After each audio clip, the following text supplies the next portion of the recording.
9, 8, 7, 6, 4, 3.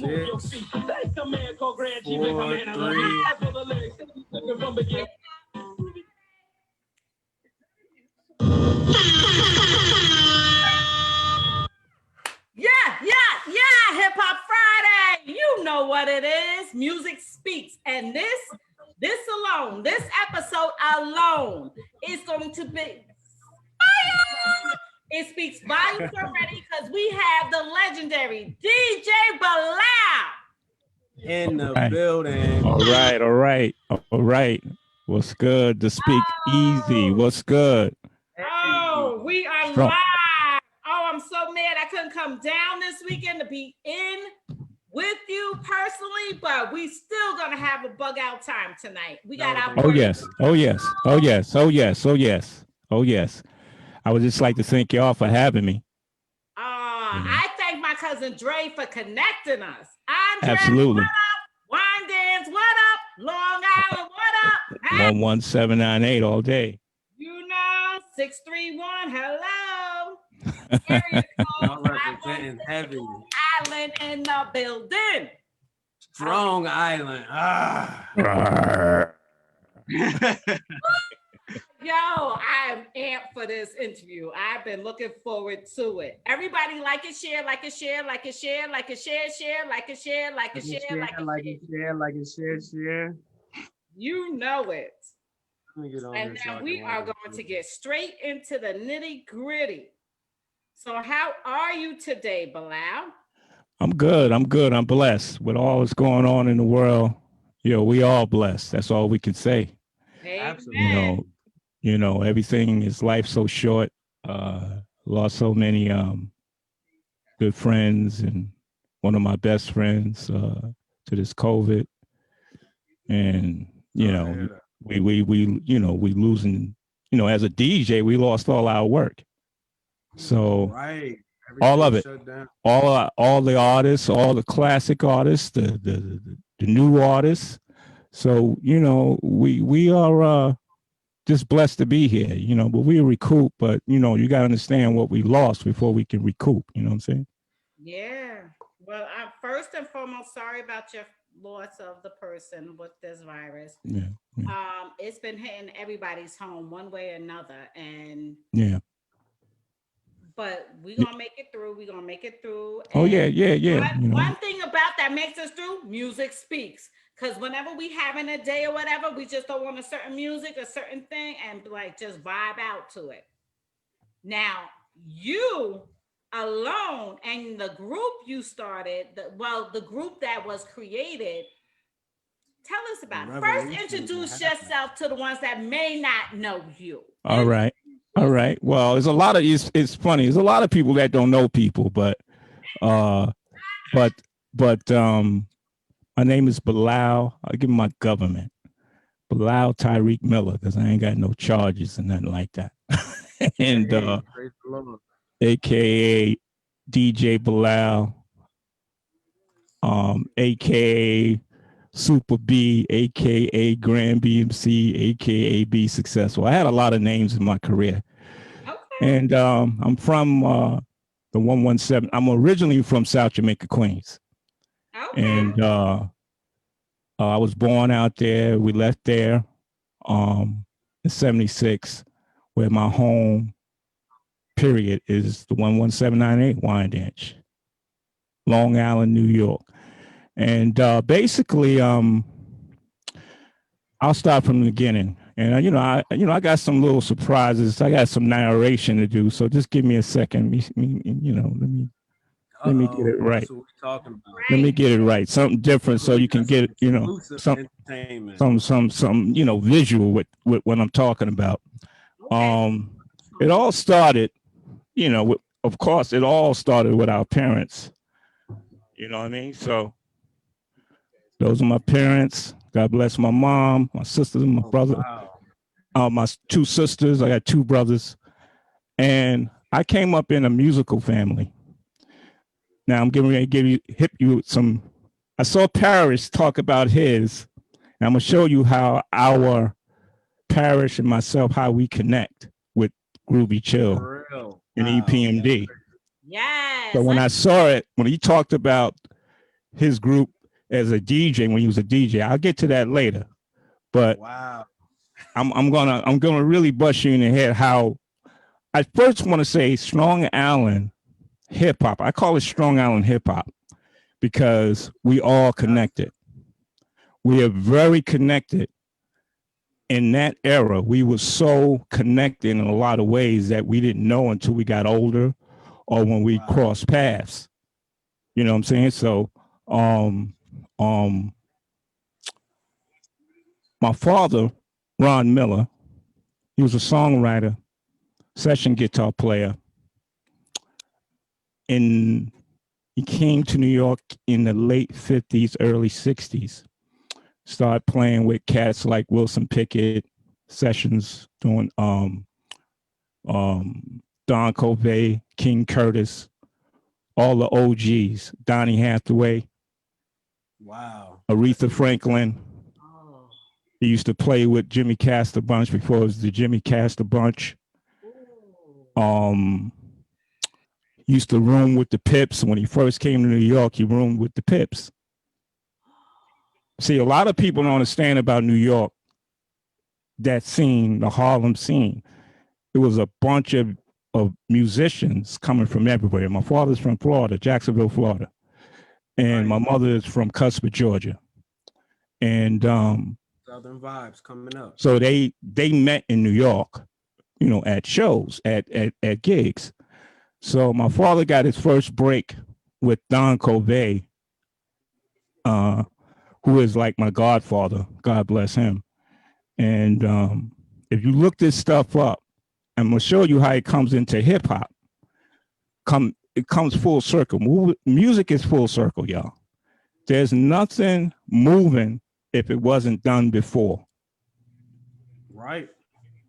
Nothing. Because the OGs were the young G's. You know what I'm saying? So my pops was a young G coming in, and he met all these great people. He used to play with Jimi Hendrix. When he came out to New York, so many people, George Benson, so many people. He's a master guitar player. So he started writing songs with Don Covey. Don Covey introduced him to Aretha Franklin. And Aretha Franklin liked a couple of his songs and did the songs and recorded the songs, and the label put the songs out. One of the songs is Hello Sunshine. And Don Covey and my father wrote a song called Mercy, Mercy. If you look those two records up, especially Mercy, Mercy, everybody remade Mercy. So many people remade Mercy, Mercy. Is that, and please don't tell me that's where Luther got it from. I never heard the Luther song. Don't tell me that, because I'm going to look it up myself. Nah, maybe I bet Marvin. Mercy, mercy me. That means my pops got a check. But that song was recorded by the Rolling Stones. Don Covey made it a big hit. Then Wilson Pickett recorded it, and a few people recorded the record, and that's how he got his start. And he started writing and gigging all through the 60s, the 70s. They used to call me Little Ronnie. And you was a child watching. I was a child watching. I would be in the studio with Don. I would be in the studio with Donny Hathaway. Yeah. That's crazy. I would be like Mary from the SOS band used to babysit me. Wow. So it's I can go on and on. My mom's and pops used to tell us all so many stories about. Please do, because my next question is going to be like, how does that shape you as a child growing up with that? Like, that's incredible. Well, it's funny how it shaped me was the whole house was nothing but music. 2 or 3 or 4, I'm hearing all this stuff. I don't know what it is. And you a kid, but you got the rhythm. But as you start getting, as I started getting, like, I remember King Curtis, because he was another one like mine. He's one of the greatest saxophone players out then. If you hear any of Aretha Franklin's songs with the saxophone, that's King Curtis. Oh, that sax too. It's beautiful. And that was my father's best friend. Now he So and I'm after this interview, I'm gonna be going back and listening. Like, oh, okay. yeah, so there's like if you go on YouTube, there's my father on singing a demo, doing a demo with King Curtis with Hello Sunshine, and then Aretha Franklin's version. It's the same version, but with her singing. Okay. Jimi Hendrix did Hello Sunshine. You know what I'm saying? As a demo. You know, it's but his how can I say it? How it shaped me, to answer your question, is that I heard everything. Everything. When I mean everything, and I was there with my father all the time. I was like his little road dog. So he would take me or my sister or both of us, but mostly me all the time. So to these, different sessions and shows and everything. My mom and my sister Naima, we were the kids of Ronnie. You know what I'm saying? So from there, in the 70s, after King Curtis passed away, God bless him, he started writing for Gladys Knight in the Pips again. Okay. And that basically, he wrote a couple of songs with them, and one of the songs on that album went gold. So he bought the house in Wyandanch. Because we was out in South Jamaica, Queens, and my other sister came, Koyama, and we, running out of room. So that's how we got to Wyandanch. But in between that, my pops used to, I will say this, he was one of the first, you know how everybody got home studios in their house? Yeah. He was one of the first people to have a home studio in his house. So, like, I would see Candy Staten walking through the house like it was nothing. Or Bubba from the Pips, coming to the house all the time. And, we, as it shaped us as kids, we looked at them as family. You know what I'm saying? It wasn't like we was like, oh, I mean, I went to Gladys Knight's first wedding. I went to, also my father was real close with the Fatback Band. I remember seeing King Tim III do that record at the Parish Hall in Queens. Before it was a record. King Tim III. Your father still connected with them? Oh, you giving us history right now. You know what I'm saying? So like, I heard King Tim III. So you got to understand, I'm going to break it down. The bands was the DJs. It wasn't no DJs. I don't care what nobody else say. I was there as a kid. The bands was the DJs. The DJs, if you was a DJ, you wasn't at those gigs. You wasn't doing band gigs at the Polish Hall in Queens or at the Rochdale Village or wherever the gigs was being at, were being done. So DJing was a novelty. They didn't want to even DJ. They'd be looking at you like, what? DJ? Wow. we don't want no DJ because that would hurt the band. You was realizing this as a child, as a youngin'. As a youngin', right? So, because I was so around it, so much together for me. right. It was so much going on that I was used to. Like I said, like my pops played in the Fatback Band from time to time, but his main band was Warren Daniels and the Brooklyn People, which they came out with a couple of records. That's my pops right there. But so all of this, it was like regular to us. It wasn't like we would go on the road with my father and with King Curtis, and he would open up, for Aretha Franklin. Wow. You know what I'm saying? So, because Aretha was that close with King Curtis. So it's all relationships. What a lot of people don't realize about the music business, it's all relationships. Yes, it is. If it's not, if you don't, if you against everybody, you hate everybody, or you got beef with this dude, or you got some beef over here in Chicago, or you got some beef over in LA, and you can't make no relationships that way. It's all relationships. So That's so important, man. So And get back on it, but I just gotta say, like, when it comes to our community that we got nowadays, the Black community, is that's the one bridge that we break immediately. It's like our communication is staying together and connecting as people. Go ahead, man. Yeah, That's yeah, real. because you know it's like I came up in a family of relationships through music. If my pops never, if King Curtis didn't like him as a little brother, he would have never made it. He would have never got into those circles. He wouldn't have been able to write those songs. You understand? Because it's all Jimi Hendrix was in the chitlin circuit, right, with my pops. Jimi Hendrix alone. You know what I'm saying? So it's circle.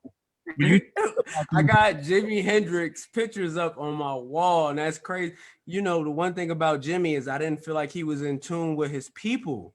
Like he was just like out there. He was like this solo star that was cast by like I don't want to be no offensive, but like white people. But let me tell you why he was in tune with his people. You blowing my mind right now. Let me tell you why he did that. Wow. Let me tell you why he did that. As a guitar player, he couldn't grow outside soul music. They would have never accepted him doing Machine Gun. Right. That's crazy. And he's like the only one. Right. So, but he was the only one that can break in that market.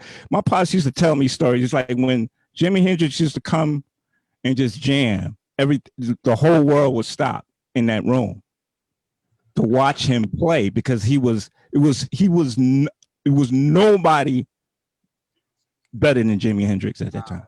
You know, but DJ Belal, that breaks my heart because I think about him, and when it comes to the white market, we just learned last year that everybody realized that Beethoven was Black, dominating this white industry. And it's like, wow, our people been about, we've cultivated music. Like it's our soul. We feel it when we do it with something special.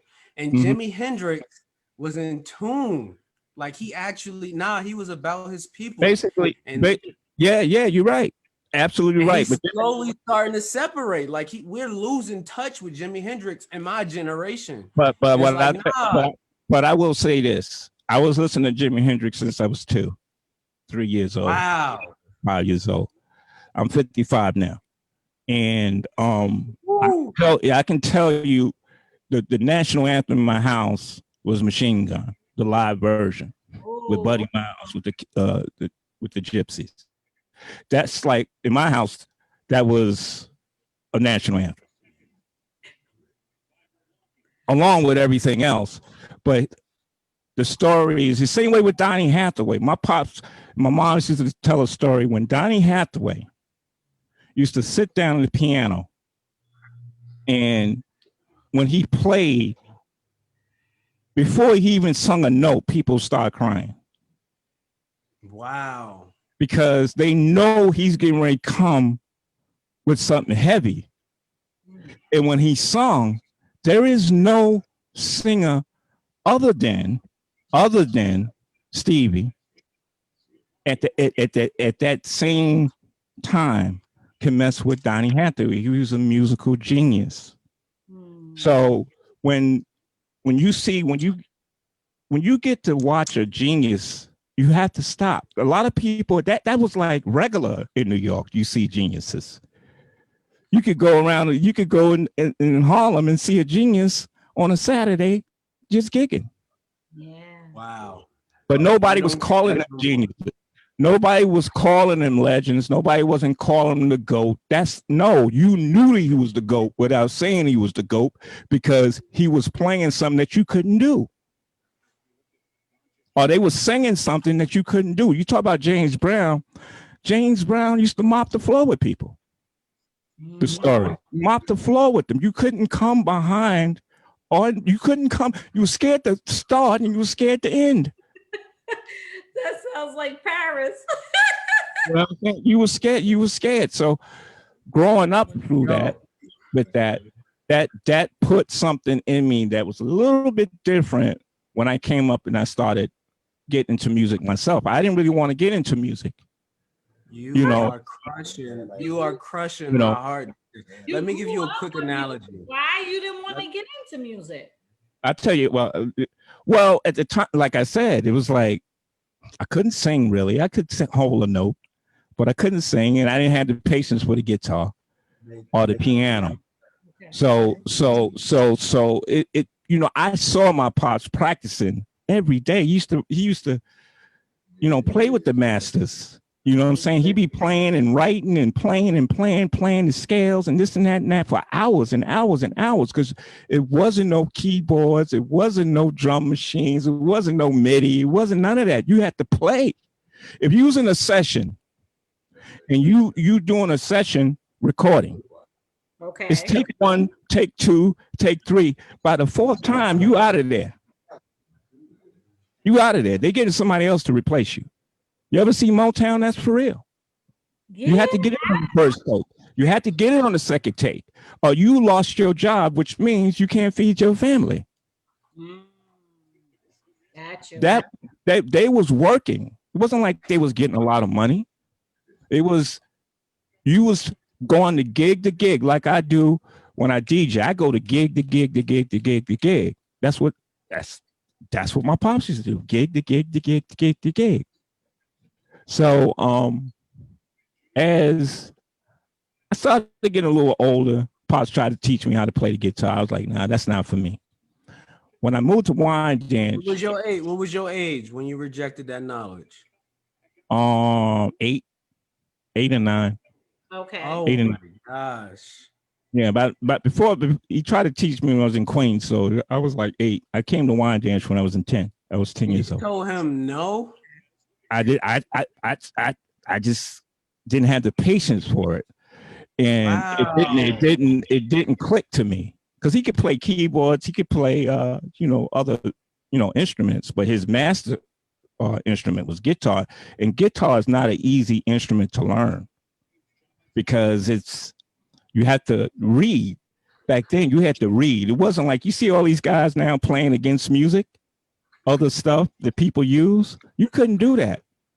A real musician will laugh at that musician, because think about it. This masquerade was done right then. George Benson wasn't listening to nobody do masquerade or on Broadway. Those are original licks. Jimi Hendrix is original guitar player. He wasn't listening. I mean, yeah, he had influences, of course, the blues, but all his licks, he wasn't copying stuff. He wasn't playing the drums and scratching Jazzy Jeff scratches. Jazzy Jeff made up those scratches. He made the transform. You understand what I'm saying? You can't copy somebody else to be great, period. Do you realize how great that is for my generation? Like they don't talk to us about Jimmy and everything that built up to it that you did in this quick 20 minutes. Like that for the youngins, that's a complete like Jimi Hendrix. Like, wow. Brother Rondo, I can tell you that's the era though. That was the era. That was the era all the way up until the middle 2000s. Wow. The middle 2000s, when Nas said hip hop was dead, he meant it. It wasn't no shade. Preach, because hip hop now, I'm happy the old school, real hip hop are coming back. Like, seriously. I say it all the time. This stuff now is garbage. There's some that I like, but no. It's like And Sunshine, I do always get offended. I have so many questions, DJ Belal, I'm going to ask you about hip hop and where it's come, but we still do have our good artists, but they unfortunately are under their own cloud that you got to be into hip hop. Well, I could tell you the breakdown, and we'll, not real. Well, I could tell you the breakdown because, like I said, the only get into that now. Yeah, I'm gonna get into that now. So to make it quicker, now to start with me, and I talked about my pops and what he did, and actually he's still getting checks. Oh, God, when anytime a great artist like Aretha Franklin, which is to me the greatest female vocalist of all time, when she passes and you write a song, they stream that song. Mm-hmm. So you get checks, and he owns his publishing. See, he taught me the business before I was in the business. I knew about publishing at a very young age because I used to watch him write up BMI, and I'd be like, "Yo, Daddy, what's that?" And he's like, "This is my BMI, paperwork. I got to do this publishing." He taught me those types of things that when it was time for me to go in, like for instance, another very close friend of my father's was Bobby Robinson. You want to know who Bobby Robinson is? Bobby Robinson is Enjoy Records, who started the whole Bronx recording movement with hip hop. Everybody was on Enjoy Records. Everybody was on Enjoy Records, from Grandmaster Flash, Funky 4 Plus One More. Everybody was on Spoonie G. You look at all those records, those early records, right? That's crazy because we always hear about like Uptown, Motown. I'm like, who are you? What? Who? Enjoy Records in Sugar Hill. My pops knew Sylvia Robinson too very well. The Sugar Hill Gang? Yeah, Sylvia Robinson, which is the founder of. You gotta understand, all these people's in the same circles. Is your pops? He's still around, right? Oh yeah. He's in Florida. Oh, we might have to interview him next. We might. We have to. That's special. That's what we about here on the Speakeasy. Oh my! Ooh. The unity, the family that's coming together. They like to dilute our story. But the reason why I mentioned my pops first, because my pops was my first hero. He's the guy that I learned how to perform through him. When Jimi Hendrix turns the guitar up and he plays, that's all performing. It's got nothing to do with skills because he can play the guitar upside down. It's the flash. It's doing something. That's what you had to be able to do something the next man wasn't. So my pops, his thing was, you'll turn the guitar up and do certain stuff, and the women go, oh, go crazy, or he'll sing a tune, oh. But it was all about showmanship. I learned that at a very young age. Please tell me he ain't try to play the guitar with his tongue. No, I didn't do that. But it's just when you talk about Jimi Hendrix and the greats like Stevie Wonder, y'all don't understand the competition. When Eric Clapton say, I want to stop playing guitar because I heard Jimi Hendrix, Eric Clapton is a great guitar player. That's crazy. I like Eric Clapton. But when he say it, that means Jimi Hendrix is the best, period. Jimi Hendrix created rock and roll. He created the sound of hard rock and roll. Nobody. Yeah, that's crazy. Nobody. So all the guitar players. If you're a guitar player, you're gonna learn a Jimi Hendrix lick first if you want to play guitar. But it's the same way with Stevie. It's the same with Don. If you're a singer, you have to go back and listen to Donny Hathaway. You have to go back and listen to Aretha Franklin. You have to go back to listen to Natalie Cole. You have to go back and listen to Shaka Khan. You can't get the rope. You gotta understand they was doing it off the top of the head. What we call freestyling. They was doing that in the studio. So at the end of the day,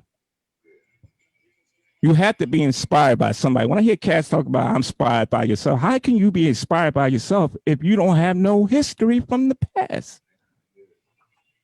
Wow. You fronting to me because at the end of the day, you can't be inspired by yourself. You have to be inspired by somebody. Yo, DJ, you really about to like spark something in me. And like on some real, you bring an emotion to me. Like I feel like a tear could come because you basically telling me what I already know is how we develop and cultivated everything about everything. And you know, it gets taken away from us. Like I spoke about Beethoven, like he created that whole musical empire. And what happened to it? And you know, rap, we created the whole empire. And what's about to happen to it? I forget who I was talking to. They came on Snoop Dogg. Mm-hmm. He came on a Breakfast Club, and he was like, yo, if rap was told and spoken about where it started and who developed it, they would start at Eminem. And they would. You know, it's funny that he's 100% right. If they talked about that era, they would not talk about Jimi Hendrix. Go ahead. But no, they wouldn't. But you know, they wouldn't talk about a lot of artists. You got to understand something. Like I'll go back to the bands. Chic was a band. When they made Good Times, it wasn't one of my favorite records, believe it or not. Everybody like, you don't like Good Times? I never really liked Good Times. But the bands played that song in their sets. All the bands. Every last one of them. You had to play the songs that was cracking. So when I got into music, I started out rapping. Wow. Because I was little Ronnie. So when I heard do anything, nothing in the world that I can't do, right? I was singing at 10 years old. I had been like maybe 11. I used to sing with my father's band. I used to rap in my father's band. That wasn't my first introduction to hip hop. Wow. But that's the bands used to make all the records at Enjoy Records. Bobby Robinson would hire a band. You wasn't hiring no DJs. You was hiring a band. Lonnie Smith from Def Jam, Houdini's producer. That's bands. That's keyboards in the band. That's a drummer on Friends. Yeah. How many of them are on top of a drum machine? You understand? So Larry Smith, that's one of the greatest hip hop producers of all times, and he don't get no shine. He did so many bangers for Def Jam, but if you don't do the history, you won't know how great that man was and how dope he was. But, jumping back to me, that's how I started getting into music, through rap.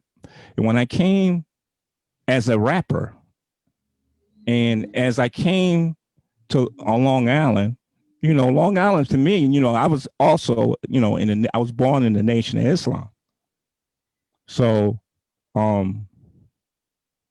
my name Belal wasn't like the biggest, the most best name to have coming to Wine Dance, because it was different. It is different.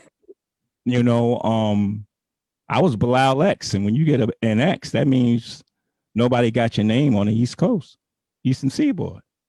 There's only one of me. So, so when we came here, my pops was already established in the music business. And he just started, he continued, he built another studio in the house. So it's like music all through the house every day. Okay. His record collection, all the samples you hear out here I heard a lot, so many samples I heard through my father's record collection that I want to shoot myself in the head for not using them. You know what I'm saying? Because you guys form the group? Like, how did y'all become friends when you came into Wine Dance? How did you guys? well, let me. I'm glad you said that. It's getting really good. Oh snap! Show you a picture. I'm glad you said that. It's gonna blow your mind. You Get out of here. That picture. I was gonna post it, but I didn't know if they would be mad at me if I did. Now, the picture. That's my graduating class of 1983. Big shouts to my class 11798. That was our senior picture, and that's me on the left. On your left, that's Daryl Mitchell, aka Daryl Chill Mitchell, and Ishmael Muhammad. Me and Daryl are best friends. We've been best friends since 6th grade. Close, like 6th grade. So you know, you gotta understand about hip hop. Hip hop to me, it don't feel the same because I was there in the beginning of hip hop. Like I said, I saw King Tim III sing that record before it was a record. At a party, at an event. So coming up with hip hop then, it was so fresh, it was so new, and it just took over New York. The Bronx took over New York, and the difference between Long Island, Queens, and Brooklyn is Enjoy Records. Because Enjoy Records, I believe, was in Harlem, which means either Harlem or Uptown. I think it was in Harlem. And because he had it in the record store. He ran the record company out the record store. So all the rappers, he would go to the parties and A&R, you know, and find out who's this. If it's Kool Moe Dee, let's do a record. If it's a Treacherous Street, let's do a record. If it's Furious 5, let's do a record. If it's Funky 4 plus one more, let's do a record. Baby, let's do a record. Now you got to remember, they was youngsters. They wasn't 25, 30 years old. For our audience? Oh, no, I'm just saying all of the early hip hop groups like Grandmaster Flash and the Furious 5. Treacherous 3, Spoonie G, Kool Moe Dee, Busy Bee, all of the whole Bronx movement. Bobby Robinson went into those parties and handpicked those people and put them on records. Period. Wow. So he was the Andre Harrell before Andre Harrell. Okay. There goes one of my questions. Now, I need to ask. And hold up, man, before you say that, you gotta understand Motown. They was very good. He was the Uptown before it was a Def Jam or Uptown. Bobby Robinson, all of them came up at the same time. Just did it in different states. Wow. You understand what I'm saying? Stax Records, Enjoy. You gotta understand this whole situation on how people get jerked or how they was getting jerked back then. The reason why it came, because you were messing with youngsters. Nobody knows about publishing but you.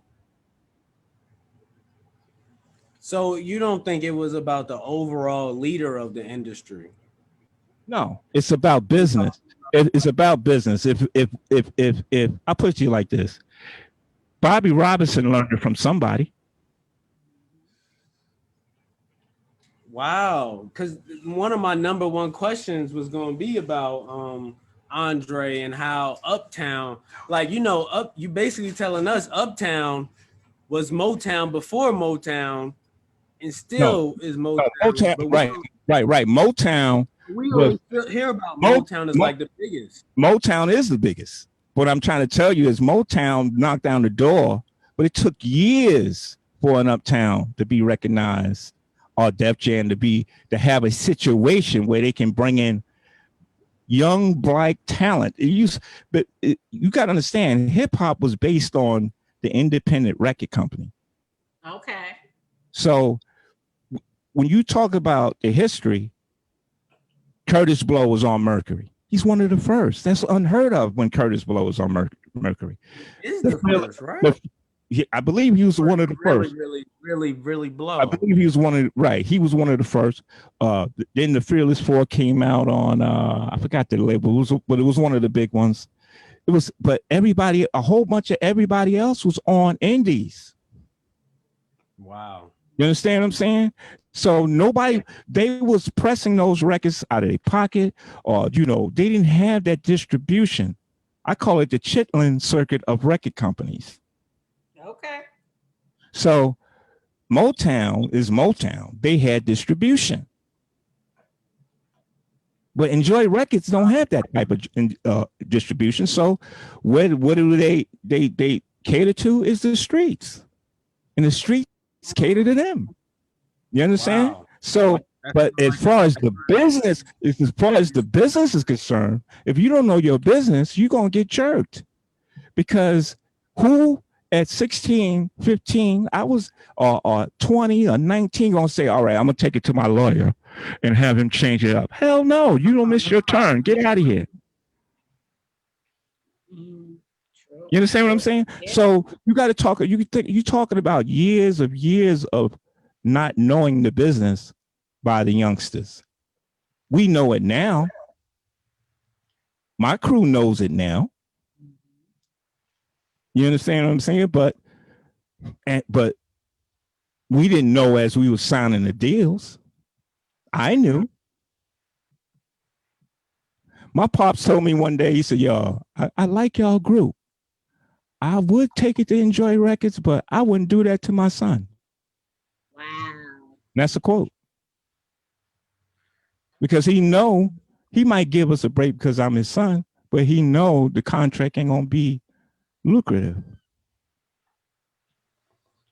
So, when Swiss Beats talk about, the classic artist should have some type of compensation, he's 100% right. Okay. He's 100% right. It should be a fund for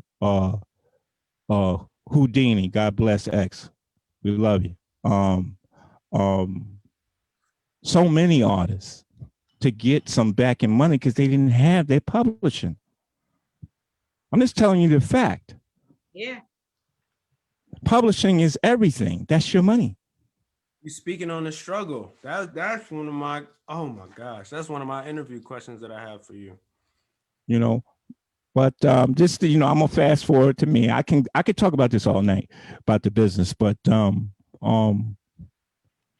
and Daryl, when we graduated, I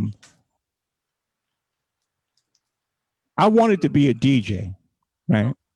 So bad. And my crew, my beginning of getting some kind of recognition was with a crew called the Almighty Five MCs.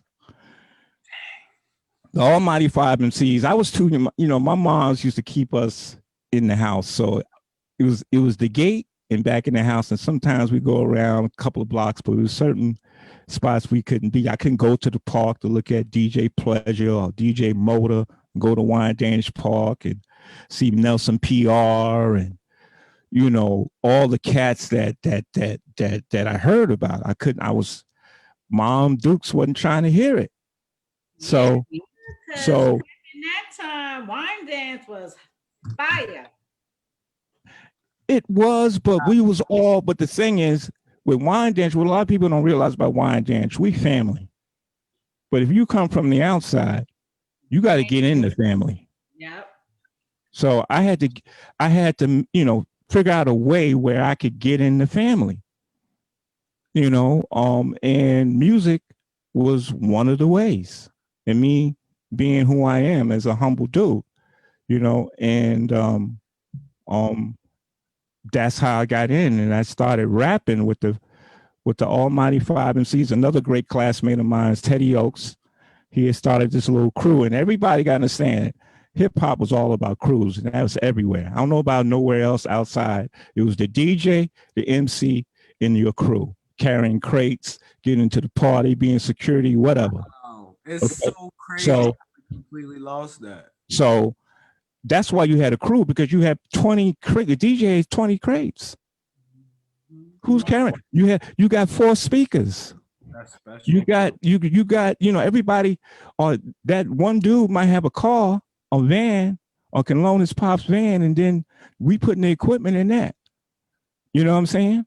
So when I got in the crew, he asked me to come down over to the north side, and I lived on the south side. And most of the brothers I knew, I knew Mac, I knew of course Teddy, and it was this kid. I didn't know him at the time, and his name is William Pop Griffin. At the time, he was like 13. The world know him as Rakim. Nah, you messing with me right now. You was 13. You can't do that, dude. Now, oh, what a perfect. Hold on. But the world knew him as Rakim. Please bless us. Yes. Wow. And by the way, that's my, God bless him, my mentor that taught me how to cut, DJ Snake. God bless him. Rakim on your left, and God bless Keith Money Green. That's in my backyard at a practice. They knew what happened. Thank you, Rakim. Set the now this picture, Ra was only like 14, maybe 15. So Ra at 13, I call him, and everybody from Wine Dance know this to be true. He was the LeBron James of the mic. Thank you. You telling us about the people who shaped our entire culture, the entire Black culture, how we are, how we live, how we think, how LeBron, we move. I call him the Jordan, because remember. No. Reason why I say that is LeBron came as a teenager. Rakim was a tween. He was barely a teenager when I met him. He was 13. And I'm gonna tell you a quick funny story. This is what made me stop rapping, because I thought I could rap. We used to have a crew called the Almighty 5 MCs too. And you gotta understand, North Babylon, Wine Dance, Wheatley Heights, we all very close as far as the demographic. So you might know one dude, some dudes from North Babylon, some dudes from, but the hub around those areas, the hub is Wine Dance. And then you have Amityville. And at that time, if you didn't know nobody, you wasn't going to Amityville, just like you wasn't coming to Wine Dance. So we didn't know what Parrish was doing or Smitty D was doing in Brentwood. We didn't know what Midnight Express was doing. We didn't know what Prince Paul was doing in Amityville, or the Untouchable crew, Superstar, Ramel, and all those guys. You had to go to Amityville Day to find out what they was doing. Yo, DJ Belal, that blows my mind, because I'm just like, it got to be some bigger, like hip hop, higher internet power helping our people. Y'all all were in tune and getting connected at the same exact time without even knowing it. Right, without even knowing it, because hip hop had took over, just like it took everywhere. But we was in the woods. We would be called the woods. These guys is in the woods. Long Island. Nobody was caring about us. Nobody knew what we was doing. Originally Ra is from Brooklyn, but when he moved to Wine Dance, you don't detach yourself from Brooklyn. It's like I detached myself from South Jamaica. So there's no way I can front and be like, I'm from South Jamaica, Queens, and I'm sitting in school with a bunch of Wine Dance cats talking about, I don't care where you from, you in Wine Dance now. So that went right out the window. You from Wine Dance now. You here. You understand? So when I came I started out as an MC, like I was telling you, and this what made me quit. We was doing a cipher. It was all MCs, and Teddy was DJing. No, he wasn't. No, we was outside, and we was just doing, like, and you don't stop, passing the mic and stuff. So when it was my turn, no, Rod gets on. He's doing his thing. Rakim, but he wasn't Rakim. He was called Kid Splash. Kid Splash. Okay. And then he went Kid Wizard. And then he went from Kid Wizard Rakim to Rakim. That's how that ought to go. I met him as young kid Splash.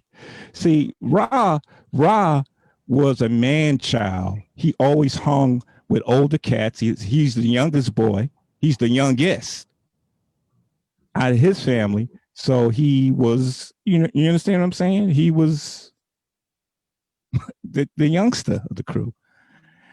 But he would light up, he would be the best MC by miles. And there's only one dude that can hang with him at that time. His name is G-Stro, Almighty G-Stro. Remember that name when I talk about him. And he said a rhyme, and then I go, Super Biz, that's the name. And everybody started laughing. They started busting out laughing, rolling down the street.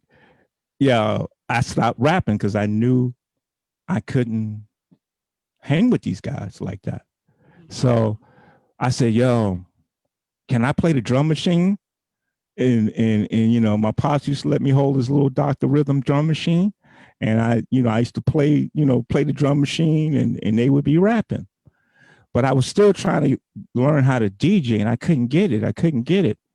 So one day, my next door neighbor, which he was a DJ, Big Brother Warren, he said, I see you trying to DJ, you want to DJ. And I didn't have equipment. I was just going to people's house. He said, come up, I got some equipment. He had 2 L-Tech Lansing speakers with his turntables. And he said, do you know anything about music? And I said, yeah, but he didn't know my background. He said, well, pat your foot.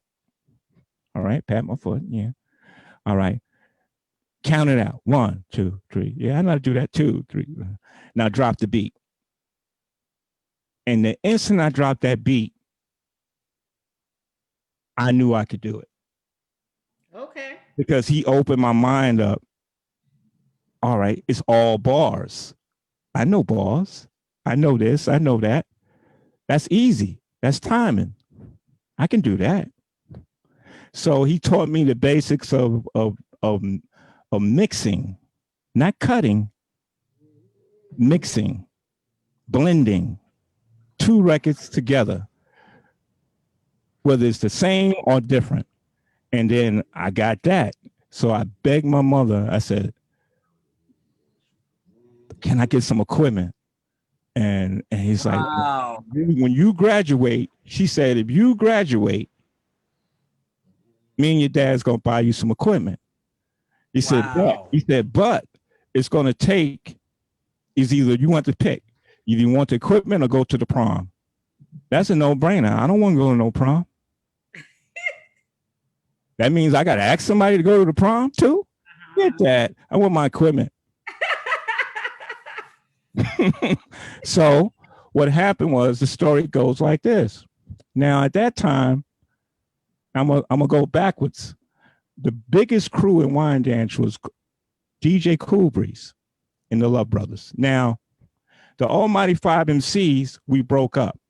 Rakim, as Kid Wizard, went to Cool Breeze and the Love Brothers. And G-Stro. So that ended our crew. Now, when I talk about Cool Breeze and the Love Brothers, they used to run the park. When I started going to the park, I missed the pleasure era. Like I said, I missed that. I couldn't go. But when I started going, it was like maybe 11th grade, going into the 12th grade. And when I saw DJ Cool Breeze, it was like for me, it was like Jesus coming down. Because this dude and seeing Snake and all those guys and them rocking the way they could rock, no lie. And it's nothing against no borough. When I say this, they could match up to anybody in any borough because Breeze had the system. He had a series set and he had all the MCs and he had Snake as a cutting DJ and he was the blend DJ. You had no wins. But nobody didn't know that. You know what I'm saying? But Wyandanch, you know, Amityville heard of DJ Cool Breeze in the Love Brothers, but nobody was crossing the borders to battle each other like that. You understand what I'm saying? So, you know, that man taught me so much of being fearless. Now, fast forward and back up. After I got out of high school, I went in the basement for about 6 months and it didn't come out. All I did was buy records, go to work out in Queens and practice, eat shit and go back. Okay. And people was like, yo, what happened to Belal? I ain't seen him. I ain't. And so the joke is like, yo, Belal in the basement, man. He's and my partner, Keith, another great classmate of mine, Keith Johnson. He used to DJ with me. So he knew what I was doing. So when I came out of the basement, Cool Breeze and the Love Brothers was already older than me. So they, you know, I think they graduated in 82. So they was already off going here. And, you know, so the crew started dying. And Raw, basically, and G-Stro, you know, wasn't really, they was with him, but they wasn't, you know, really doing what they was doing in the park because, you know, Breeze, he would come out, but he wasn't coming out like he was coming out before. Okay. But he's still running the park. So it was the shifting of the guards. So my crew was me and Daryl.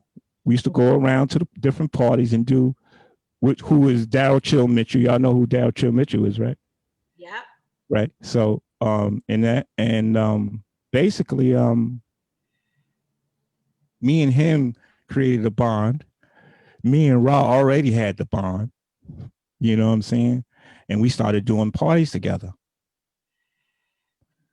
And the hip hop parties. I miss the basement parties. I miss all of that. Lights out and the red lights go on, or what, a strobe light goes on.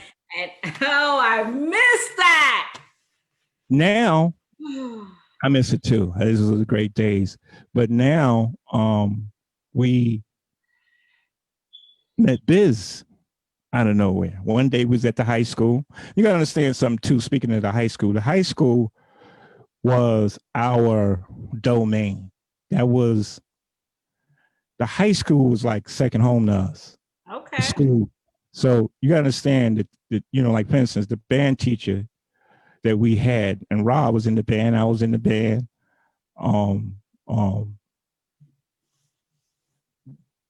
He was a musician too.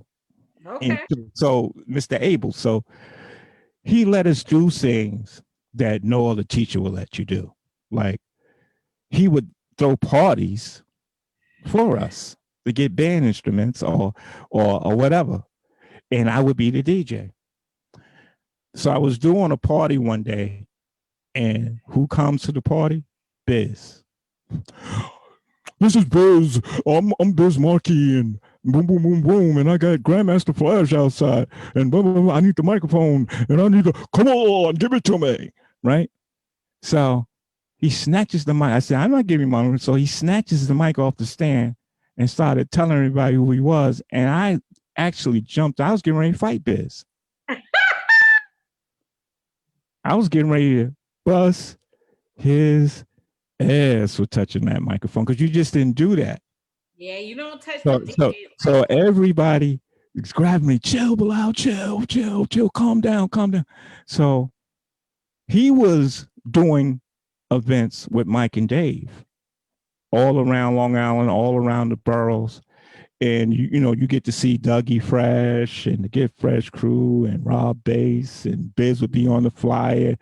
And these was, in 2000, and I think it was 2001, 109, all these different places. So I'm like, I don't care who you are, don't touch my microphone. So at the end of the night, I see a flyer on the ground, and it was him. I was like, oh wow, it was Biz Markie. And I heard about him, but I didn't realize he was from Long Island. Uh-huh. So it was like, okay, I'm sorry. He said, I'm sorry too. I should have talked to, he comes back, he's like, I got excited and da da da da da da da. And boom, boom, boom. So we just shook hands. That's how we shook hands, and we've been boys since about 36 years now. How's he doing now? He's doing good. He's doing good. He's he's out of the hospital, thank God.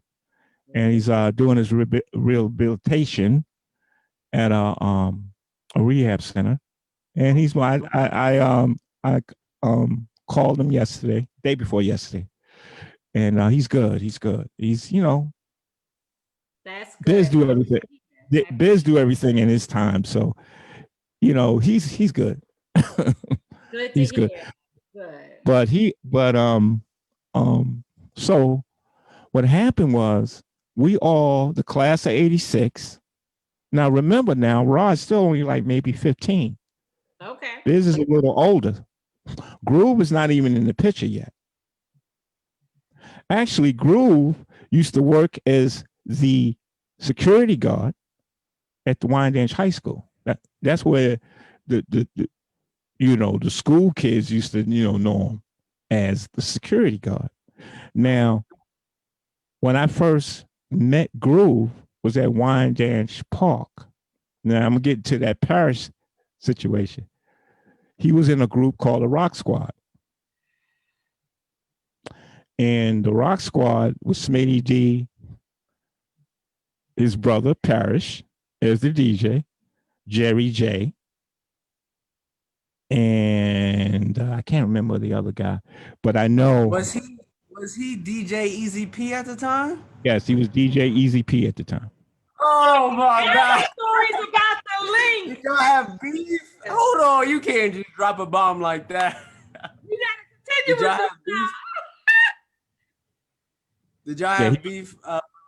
Y'all had to. No. What happened was, I had to bring it backwards. Sometimes I'd be jumping into the stories and going back and forth, and trying to stay in one area, but and then jump to the next. But basically, we in my basement and at the high school, I used to give the biggest basement parties in Wyandanch. Really, tell you the truth, I can't gauge what other people's doing, but those parties were house parties for real. Because you didn't know what you would see. Because like I said, my crew was Rakim, Biz, myself, Rakim, Biz, and Chili Dog, which is Daryl. You had no wins. Okay. Period. Because I was nice. I'm nice now, but I was nice on the cut. I was very fast on the cut. I was doing things that other cats wasn't doing, and I knew it. I wouldn't brag about it, but I knew I'm what you call a battle DJ. Okay. As a mentality. My mentality is to battle, not to battle you, but if another DJ, if just say, if I don't care who it is, I'm never intimidated by a DJ because he got two hands, ears. It's just skill level. And if your skill is better than mine's, I'm gonna find a way to make you respect me. Period. So, that's why I say with DJs, you know, it's a lot of great DJs out there, but it's who can play in front of 10,000 people, who can play in front of 5,000 people and go to 100 people and rock them too. It's versatility. A lot of DJs now don't have that versatility of a Kid Capri, a Biz Markie, a D Nice, a Scratch, a Jazzy Jeff. They can't play those gigs. Got you. You have to learn how to play those types of gigs. You can't just jump out your bed and say, I want to play 10,000 people at a festival. You're going to choke. Mm-hmm. But so a lot of DJs, we didn't have those type of platforms back then. So we was doing it in the house parties, which that's the dungeon. Wine dance, if you ain't nice, you got booed. Sure did. Same way with Emmyville. I'm gonna tell you like this. If you were nice on Long Island, you got booed. Yeah. Period. What do you mean? I was nice back in the day. And no. We know who was nice. Yep. And we know who wasn't nice. Yep. You understand? So yeah, DJ Chaos from Wine Dance, that boy nice. I used to watch him. Cool Breeze was nice at what he did. You know what I'm saying? Certain cats, Pleasure, you knew the records just as good as anybody from the Bronx. Motor knew those records better than anybody. They just wasn't in the Bronx. So when you guys finally got, what year did you and Chill Will and Groove, what year did y'all really say, let's be a group, and how'd you come up with the name? All right, now that's a great question. Like I said, I met Groove first at a party, at Wine Dance Day. And Raw had already blew. And I'm going to tell this story about Raw. And before I do that, I want to play something for you. Okay. I want to play something. This is my surprise I got for y'all. I'm going to play something. Now, this is on YouTube, but I want you so you can visualize what I'm talking about. This is at the Wine Dance High School. Showtime. Let's go. 1, 2, 1, 2. And the place to be, the Love Kid Wizard Rock Hammers in the house. I came all the way up here to tear shit up, you know what I'm saying? I was home chilling in the bed. But check it out, Super B is on the mic showing you those tricks. Microphone level, boy. Give him a scratch. Check that out. Now check it out. You go bump with the rhythm, delay with the bass. My name is Ducky Wizard and I'm in the place. So check it out, y'all, and then you don't stop. Because the beat is got to be the short shot. I never stop, y'all. The body rock, y'all.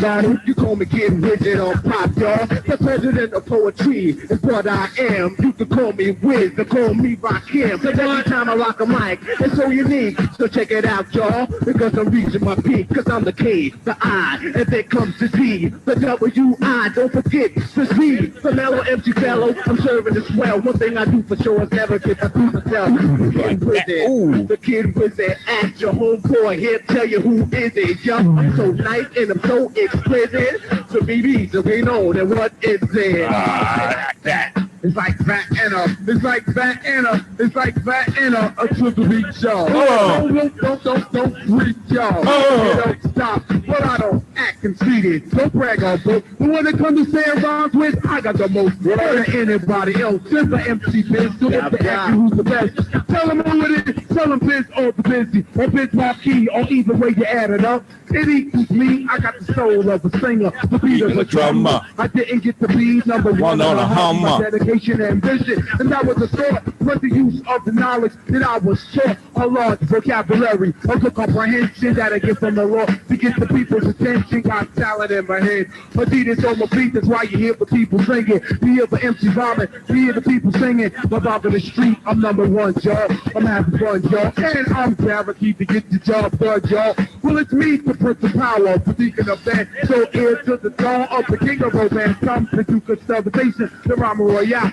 My show on the mic, animated for style. Faith in your new way, funk into rock. One man corporation, so you better rock stock, not white. Hispanic, just a raw mechanic, guaranteed to make it boogie. There's Now, no need this to had to be like I'm in. When you see me, you're 19 at this time. about a problem, and if it's not known yet, you let it be. Well, it's like the one to come to bomb the guy. 15 and a half at this time.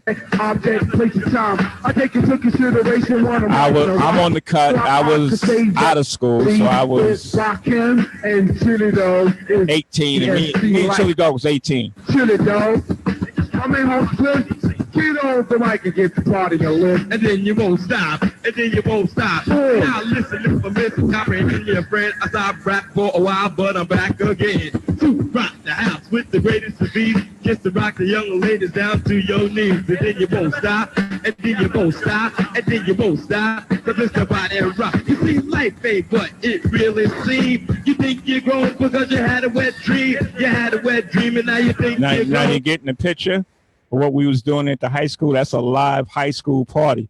Now I'm gonna hold up now. Jumping. I'm so ready to get the house Now, party. now, check this out. Now, just imagine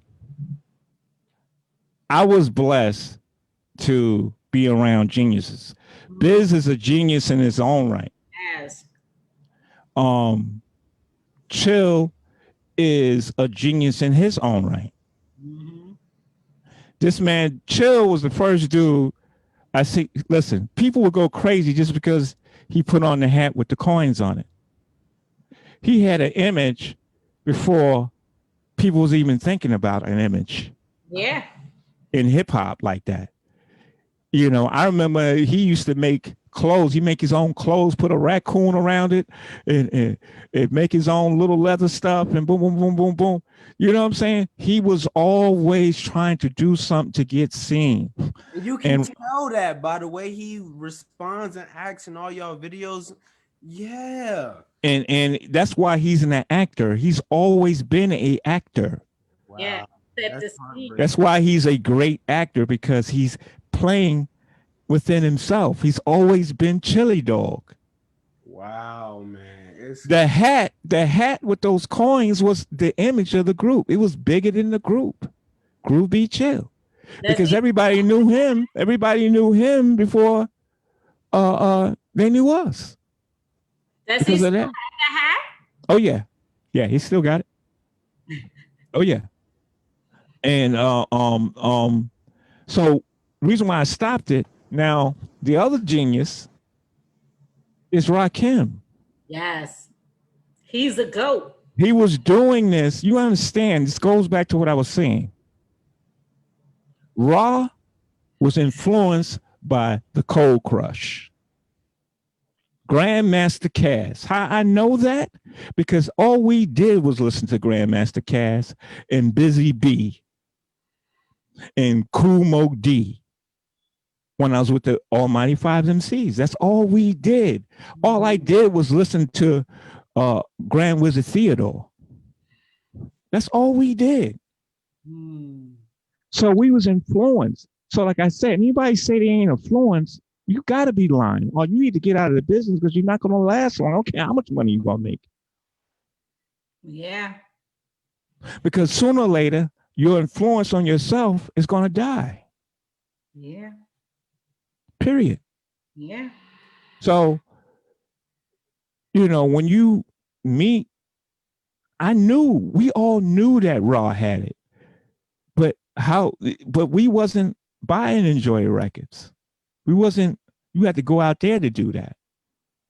You know what I'm saying? So when he did this, when I'm getting ready to let you listen, he was only 15 years old. Chili Dog. Coming home with Chili Dog. So like, yeah, you ain't got nothing to lose. Won't you get on the mic and show and prove? Let's check it out. Biz, you know what I mean? So don't stop, cause I won't stall. I came to rock one rhyme, I might as well rock them all. The rhymes that I'm rocking, you just don't understand. And too many times to come from one man. And with your knowledge, that you won't understand. The mic gets sweaty when it's in my hand. It gets hotter than hot, you like it or not. Each and every time I rock another girl is on my top. The way back, I think it, they all are looking. And each and every time I'm just like the city sucking. The rhyme, the maker, plus the motivator. And when it comes to this, I ain't no faker. Original, it is that you may know. You know what this is, I took off, I can't go to us, this show. And it's the shit show. The kid wizard with the flick of the wrist show. So now it's this. Here's a lick. Now this talk being sent all through the town. Imitating, this you can really fuck around. No, I'm gonna go for mine cause I deserve the crown. The kid wizard get destroyed. Now how that sound? I can't rock a rhyme. You know I'm gonna do it. I'm gonna put the melody right into it. The way that I create it, you know the word is stated. And when I kick it to the girl, you know the girl is dated. So bust out the rhyme, cause I won't stall. The kid is a girl, driving them up for your biz. I'm gonna tell them who it is, but right about now, I ask you for a quiz. Now, what do you need to make the people clap? You need a rhyme real stronger than Reynolds rap. You must proceed with a momentum without one gap. And if you don't listen close, you're gonna fall in the trap. Oh yeah, what do you need when the lights dim? One on the rhyme and any old sin on them.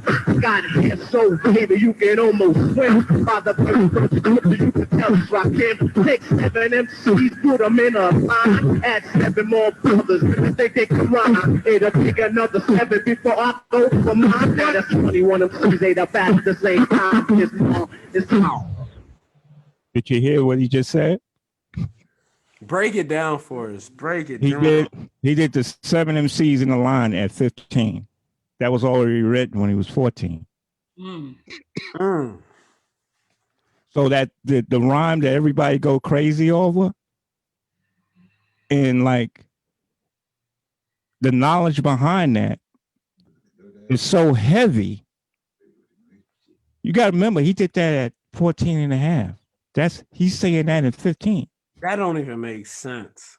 So my what I'm trying to say is Ra was a super genius, a man child, the LeBron James of hip hop, because he started ripping people at 13, ripping them. He's a beast.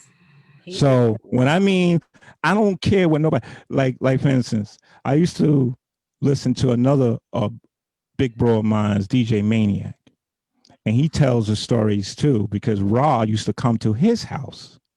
See, it was certain houses everybody came to practice. Okay. You would go to Maniac. Ra used to go to Maniac, or he would go, God bless him, to Snake's house, and then he would come to my house. Okay, the 3 connect. So it was like a triangle.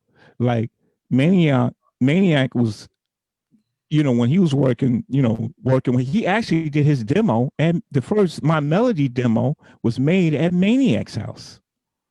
Really? So when you thinking about it that way, we was all just influenced by each other in hip hop. It's like the class of 86, 85, 83, 82, 80, 87, 88, 89, 90. Those classes, especially from 86, the class of 86, they used to cut school to watch us practice. Wow. They're not they used to I could tell you a story. I was practicing in our backyard, and all of a sudden the whole class of 86, which that time was 85, at 85, a senior cutout day was in the backyard in my house. That's what's up. And we was practicing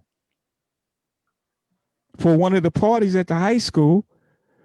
Myself, Snake, Raw, and all of a sudden everybody come in the backyard and they supposed to be in school. And now the principal and the assistant principal come to the house and writing down everybody. Everybody's running and everybody jumping the fences and boom, boom, boom. My mom pulled up. She was like, yo, what is wrong with these kids? It was hip hop.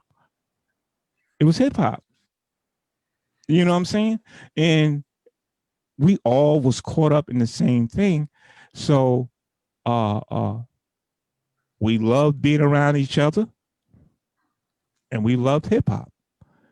And that was brought us all together and all over, you know. So to me. So is this how a house party was created? Tell us about that. Oh, that's right. crazy. Okay. That's crazy. Okay. Nah, hold up. Okay. I was gonna ask you the same exact question, Sunshine. We always on one tune. Because I was gonna be like, can we switch up the industry? Because you broke us down, how you broke into the hip hop industry. And I was gonna ask about Reggie Hudley. That's your man's. Yes, and indeed. Like, watching right. the interview, now. Right. Came to y'all and was like, y'all are the perfect duo. We can make something off of this, and much when development of hip hop. Oh my gosh! So house party, right? House party was created on the life stories of my times, Daryl's time, and Groove's times. Okay. Basically, mostly from my times and Chill's times, because all the things that happened in that movie to the DJ happened to me. Like, for instance, when Martin was outside and with all his equipment, and Kid came back and with these two girls, or a car full of girls, and he said, I'll be right back. And I'm waiting on him. I'm waiting with all my equipment, my Vegas, my this and that. That was me. That happened to me. Wow, that's your story. And the guy that did that to me was Michael Mitchell, a close friend of mine, a good friend of mine. And it was back in the Rakim days, and when we was all together, we was going around doing parties, and he would have a little car, and we would put everything in the car to get to parties. So the reason why I stopped doing parties in other towns is because I didn't have a car, and I didn't want to be subjected to people from out of town, and I'm not on time because of him. I cursed everybody out in the car. Everybody. And I called them all kinds. So with the movie, it shows Martin Lawrence playing you, cussing them out. So right, did they sit and talk with y'all to get the depth of how to make this movie? Like, so let me tell you how we met Reggie and Warrington. Once we signed to Uptown Records, when we signed to Uptown Records, it was through our main producer, Nate Tinsley. Okay. Nate Tinsley was another man child, but on the keyboards and production. Everybody, if you say his name, everybody went to Nate studio. Everybody, at least once, at least. Right? And he was living around the corner. My father sold him his first studio. He sold his stuff to him when he got out of the business. So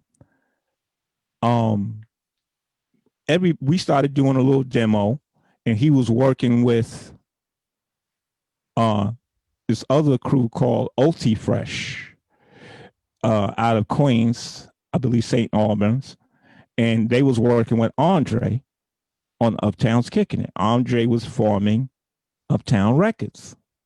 God, that's a whole not. See, reason why I started getting real emotional, because that's what I mean by loss. That was my chief, one of my top, most important people in my life. So when he passed, it was just like a blow for me personally, because I love that dude, because what he did was, I'll keep going with it. I'll keep going because I'll get emotional. Um, so what happened was he heard our demo. Now the demo consisted of a few songs, and it consisted of Dragon Breath. Remember I said Dragon Breath? Uh-huh.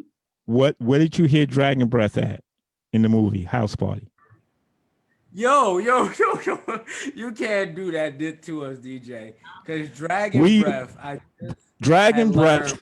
has nothing to do with me having Dragon Breath. Ah, We used to do a routine called Dragon Breath. okay. Me, Groove, and Chill. And it went like this.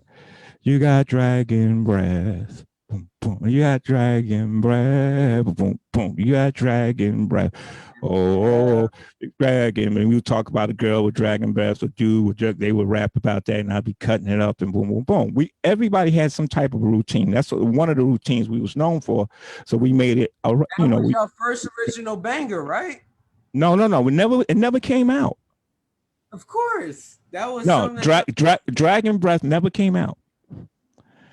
Now, that was on the demo in Why Me, which is on the record. Andre picked Why Me. As soon as he heard us, by the way, we was the last group to get signed to seal the deal for the Uptown Records deal. Wow. We was the last group. Okay. Heavy was already there. God bless him, Heavy D and the boys. I'm so mad I couldn't see him in concert. God rest his soul. I love me some Heavy D. Now, hold on. Me go to some Heavy D pictures here. Trouble T. Roy. My job for me. I love it. So when we met Andre, he had already was with Russell. He was, under Russell. And he decided that, start his own record, label after they did Crush Groovin'. And he was doing it out of his apartment, out in Left Rack City, which the Brothers Black is from Left Rack City. My man, my partner, DJ Garrod, he brought in Finesse and Sinquist. And Marley was signed to Uptown. A lot of people don't realize he was on the album too. So you got to remember the top record labels at the time was Def Jam and Fly Tie, which is Fly Tie and Mr. Magic on the radio, but they also was with Pop Art record label and Cold Chillin'. Wasn't Tommy Boy out then or no? That's yes, later. Tommy Boy was out too. That's another indie, yes. And that's the label that the Rock Squad was signed to, Tommy Boy. Okay. And Andre went crazy. He's like, yo, that's the last group. Boom, boom, boom, boom. He signed us. And me and Daryl was working at just throwing boxes in trucks and stuff. And before we knew it, we was at Chung King Studios doing Why Me and Uptown's Kicking It. Okay. And on the way to the studio, we didn't have a name because Groove was one of the founding members of the Rock Squad. Smitty D was the leader of the Rock Squad. We thought we could use the name Rock Squad, and they put out another record under the name The Rock Squad. So we didn't have a name when we signed to Andre. Okay. So on the way to the studio, we went down to get some Shirt King shirts. And before we go to the studio and out in Queens, and we like, we should just name it after our name. At the time, my name was Grand BMC.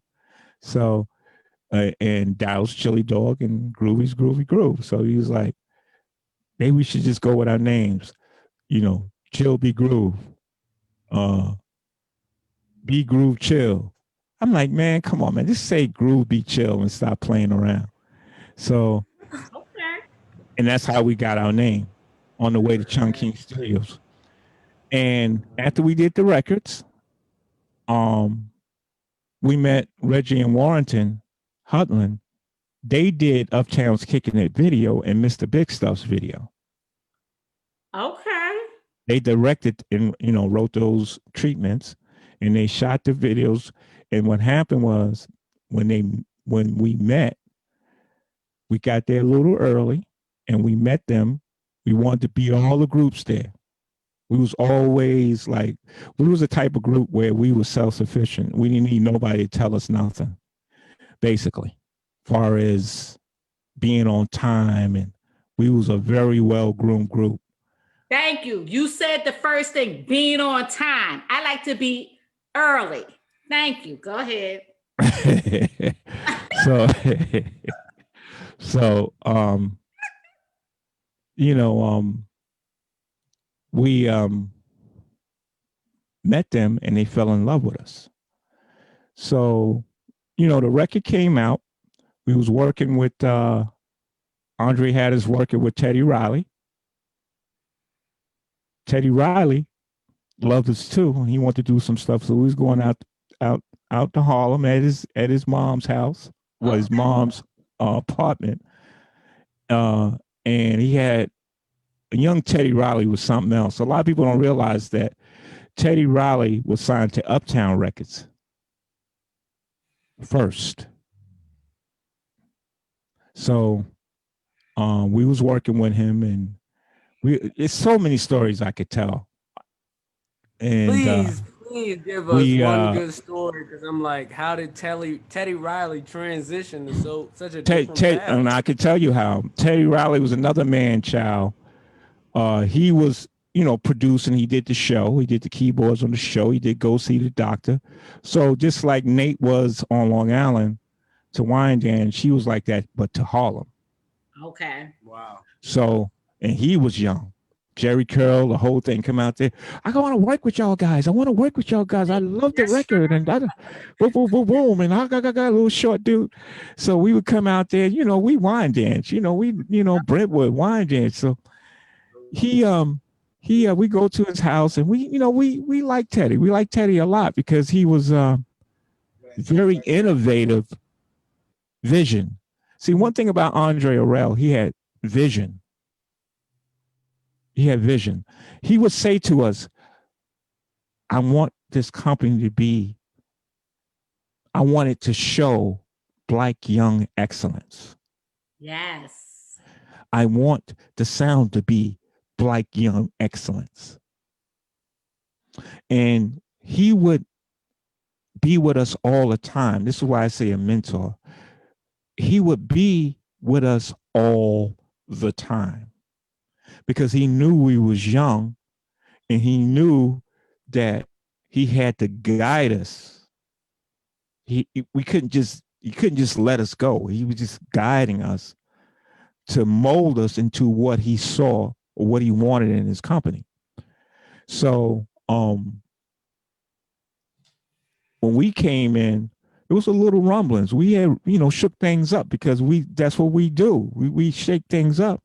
So he was like torn between Heavy D and us to come out first. This is real talk. But I'm glad he picked Heavy. So I want to ask you more about Mr. Harrell, but go ahead and continue. He was mentoring us to be great in the music business. That's so incredible. And we was the first 5 groups. Woody Rock, Vanessa Sinquist, Groupie Chill, Heavy D and the Boys, and Marley Marl. Right. Yes. So that's why I'm like, what was so special about Andre to where he could see this vision, he could pull y'all together, and like the way you speak about him is so honorably. It's like, yo, there had to be something special about him to have the vision, him to want to pull it together. Like that's something like our people need to see. Like, yo, that's what we about. Like we can put together something that could change the whole world. Well, that's what he did. But you got to understand, and I'm going to go backwards again. That's what Barry Gordy did. Yep. Barry Gordy, yeah, the Temptation. That's what Quincy Jones did. Yep. With his record label. That's what Stevie Wonder did when he broke off from Motown. Well, he didn't break off Motown. Motown gave him that deal, and he did that Tama.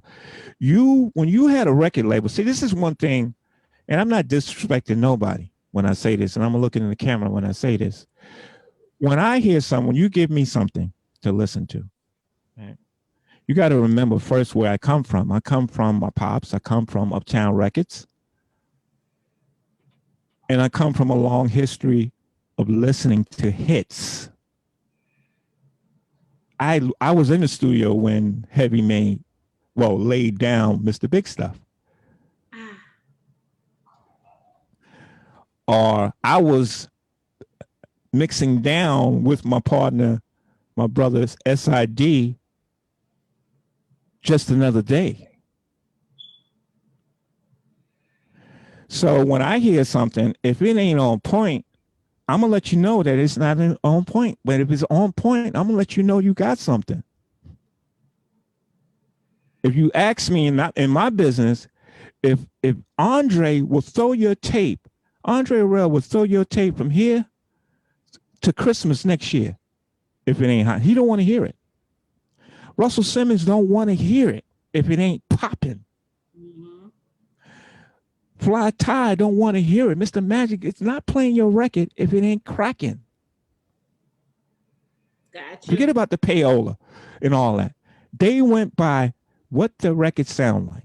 So you got to remember, Andre Harrell had all these. When you sign Marley Marl, now you got Mr. Magic and Fly Tie, which means you had the New York radio.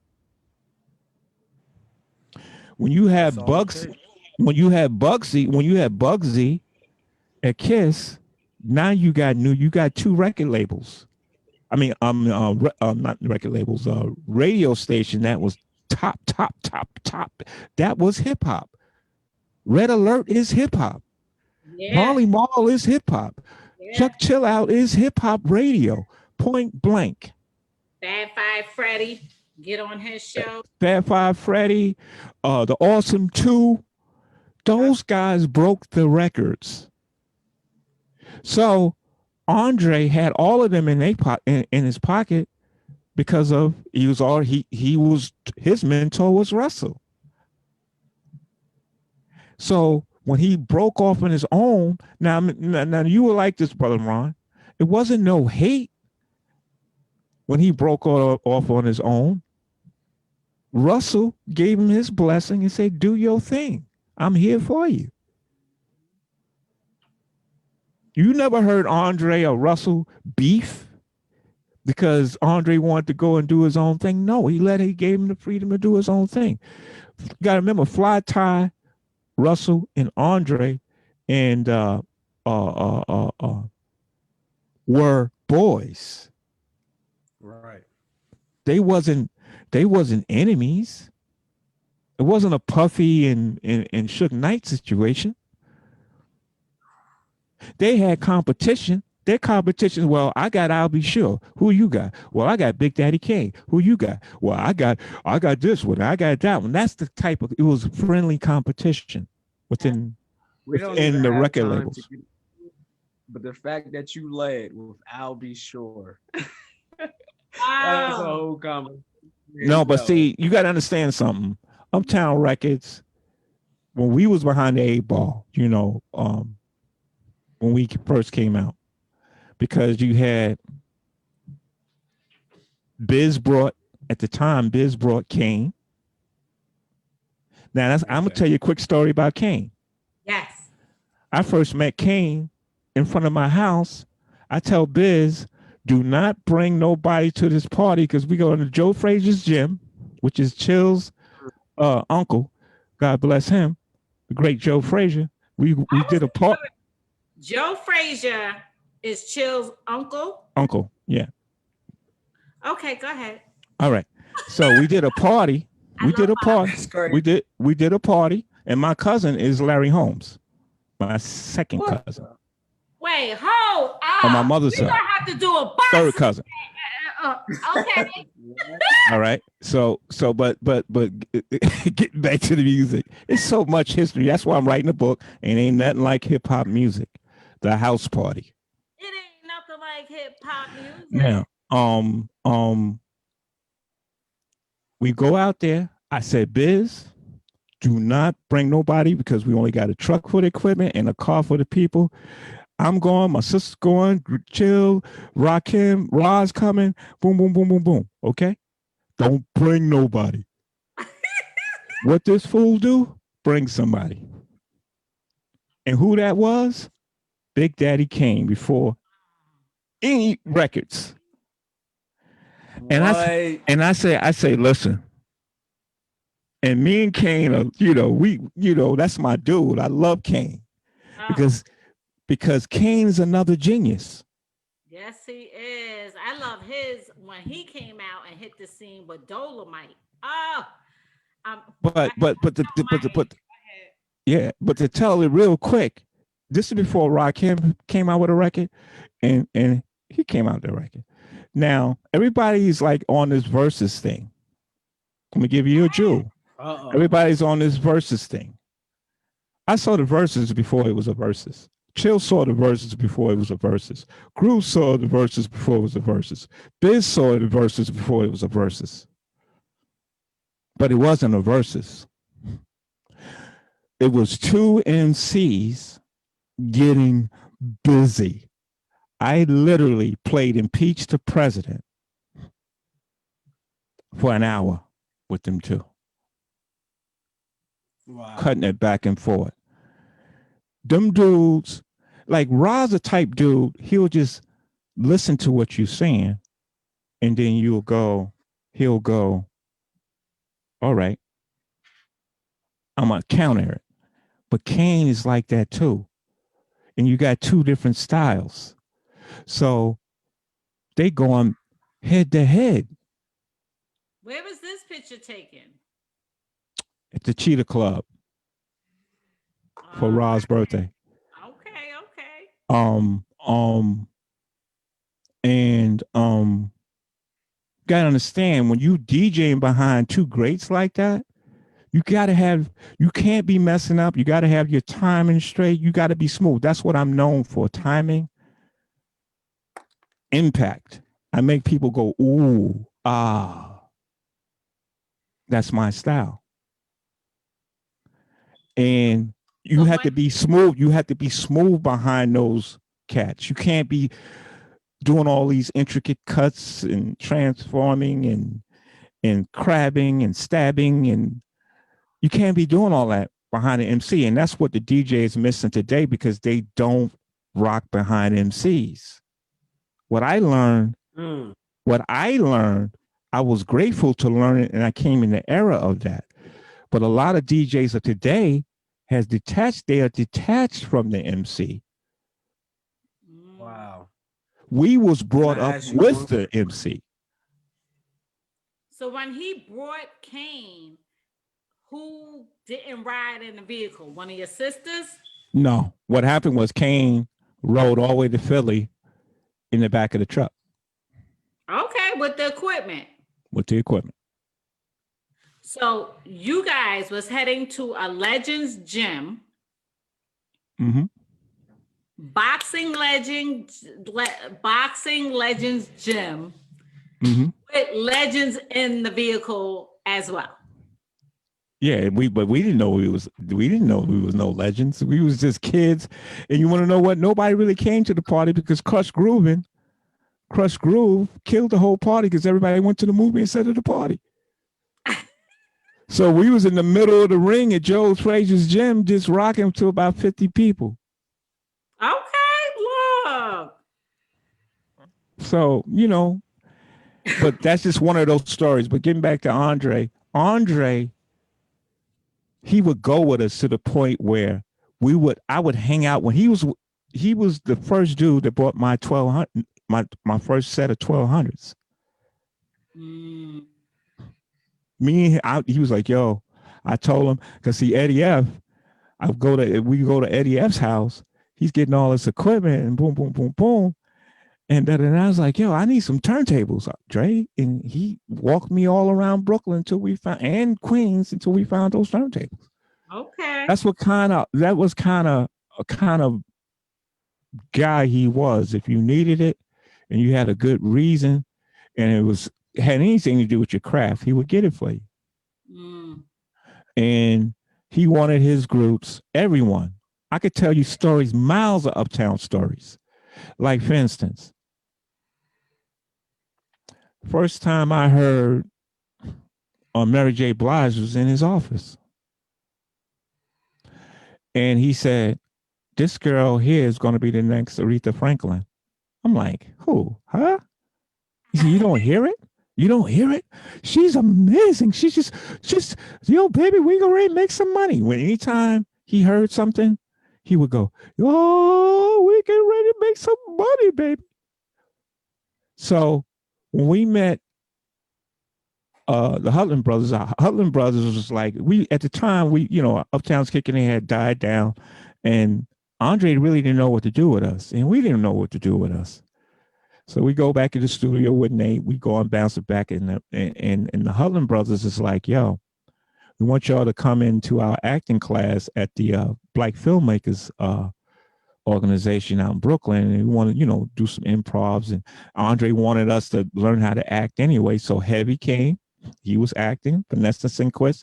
Now remember, Vanessa Sinquist's name, their real names is Sydney and Shireen. Okay. Which is who A.J. Johnson and Tisha Campbell play.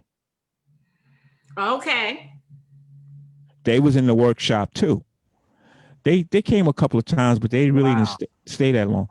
So one day we was at the workshop, and me and Daryl started doing a skit, the Bump the Table skit.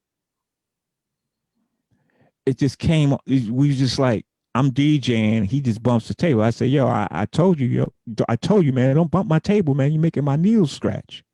Jump. He's like dancing, and he bumps it again. And every time we did it, Reggie and Warrington be like, do it again. Do that again. Do that again. Do that again. Do that again. We did it about 4 or 5 times. And he's like, yo, man, I love y'all guys. You're the energy. We love y'all, and, we got to do something with y'all. We got to do something to spark your record career. Because at the time, all the groups on Uptown, the only group that was cracking was Heavy D and the Boys. And the second group that was out was Vanessa Sinquist. Well, they was working on them. And what happened was, he was like, yeah, I need y'all to come to the house, to our apartment, boom, boom, boom, and we're going to figure this out.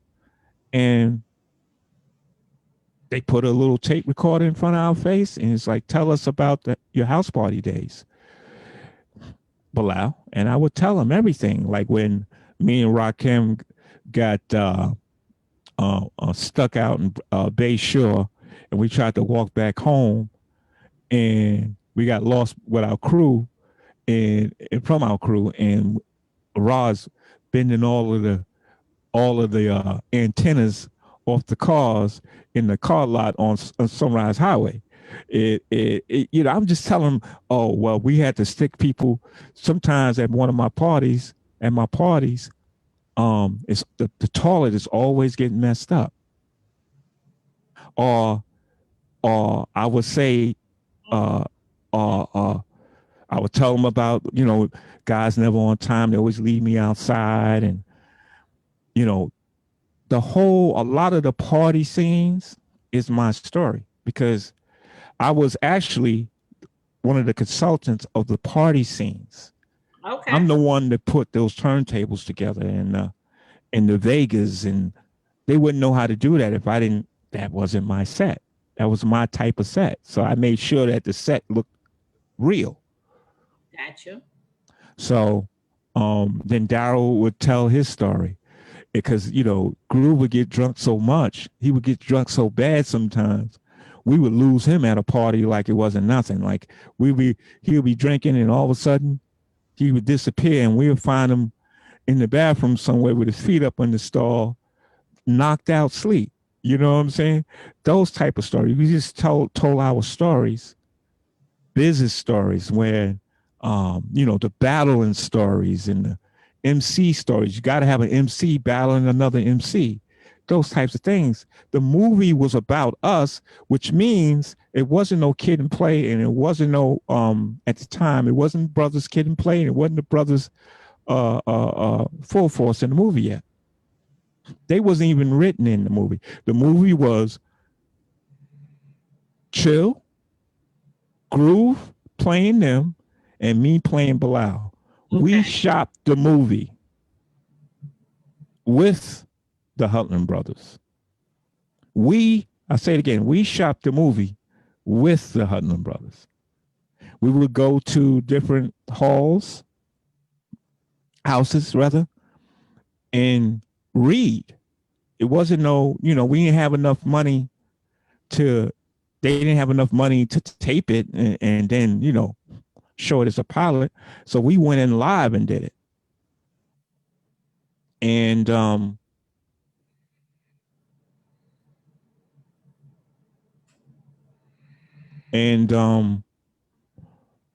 one day they called us in and for New Line Cinema, and I didn't go that day. And Groove and Daryl is the ones that solidified that movie to New Line Cinema. Okay. Now, how did Kid and Play get involved with Full Force? How did that come about? Well, what happened was New Line Cinema loved us and loved the script, but we didn't have a record out at the time. Okay. So they wanted somebody. Crush Groove. No. Tougher Than Leather. They just put out but they had put out Tougher Than Leather, and it bombed. Tougher Than Leather didn't make really no money, and they spent a lot of money to try to make money. So they was very weary of having three guys that people didn't really know on a major project.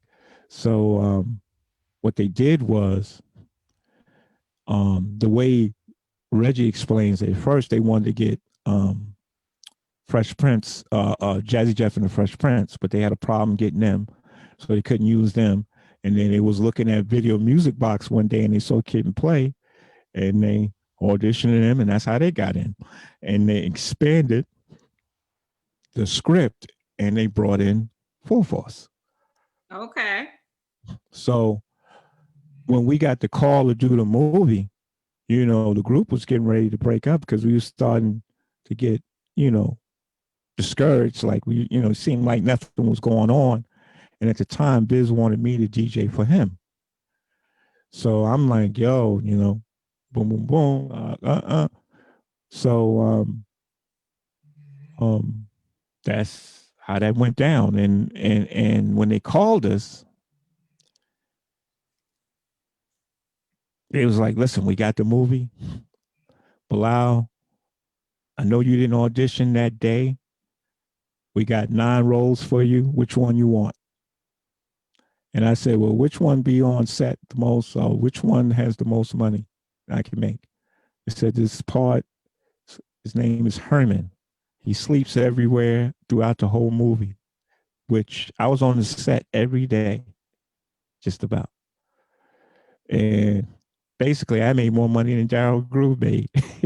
Oh, wow. So, because a lot of people don't realize about Hollywood. Hollywood money is different from record money. Yes, it is. I like the Hollywood money. You don't hear that many A-list Hollywood actors saying they broke at all. Right. Think about it. Even B-list, even people that haven't had nothing out in years. Once that goes syndication, if they're on a TV show and they go syndication, or they in a big movie that's being played all the time, they good. or they got a catalog of stuff. They good. So yeah, so we did it, and Andre saw it. We was in and he was it was I got so many stories. I could be here 3 hours, 4 hours with it. But when we was out in LA, we gotta remember something. LA was they love New York, because they looked up to New York because of the artists that was coming out of New York. When Snoop Dogg talks about Slick Rick, he means that. If he talks about, this from Rakim and this, they looked up to us.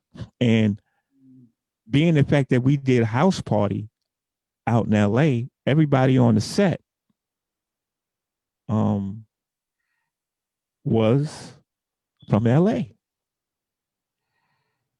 You know what I mean? So So do you still keep in touch with all of the legends? Like you're a part absolutely. of legend. You keep in touch with Kid and Play? Yeah. I thought, we don't see the thing about it is we all family. So we cross paths in different ways. Like, for instance, I did a show out in Pennsylvania, and they was doing a show, and the same show, and I was the DJ. Matter of fact, like I was at that show. Um, um, we all everybody's family. Like Bow-legged Lou hit me on the inbox the other day. The hip hop, our era is family. Great to hear. It's always been that way. It's like, we don't got beef with each other like that. No, that's a beautiful thing because back then it was love. It was iron sharpens iron. I'll help you, you help me, all love. Now it's like they forget what loyalty means. That it's like this generation compared to our generation, polar opposites. Right. But yeah, I mean, you got, Uptown Records, such a great record label to be on because Andre was about, like I was saying before, relationships. He started at Halle Berry. Really? Really? How did that? I remember the movie. One of the most influential Black women in our culture. To get an Oscar by playing a monster. Really? She should have got an Oscar. What was his fingerprints on it? What was Halle Berry's first movie? Oh man. I remember her in Baps. I remember her in Losing Isaiah, but her Google it right quick. Google it right quick. Hold on, let me Google it. Phone right here. I ain't gonna tell you. Come up. Because I want to take a guess, but I would be so wrong. Okay, her first movie was. Let me see. I hope I beat you. I know the audience know it. They might. Jungle Fever. Right, Jungle Fever was a second one. That was her second. So Google tell you the wrong answer. First.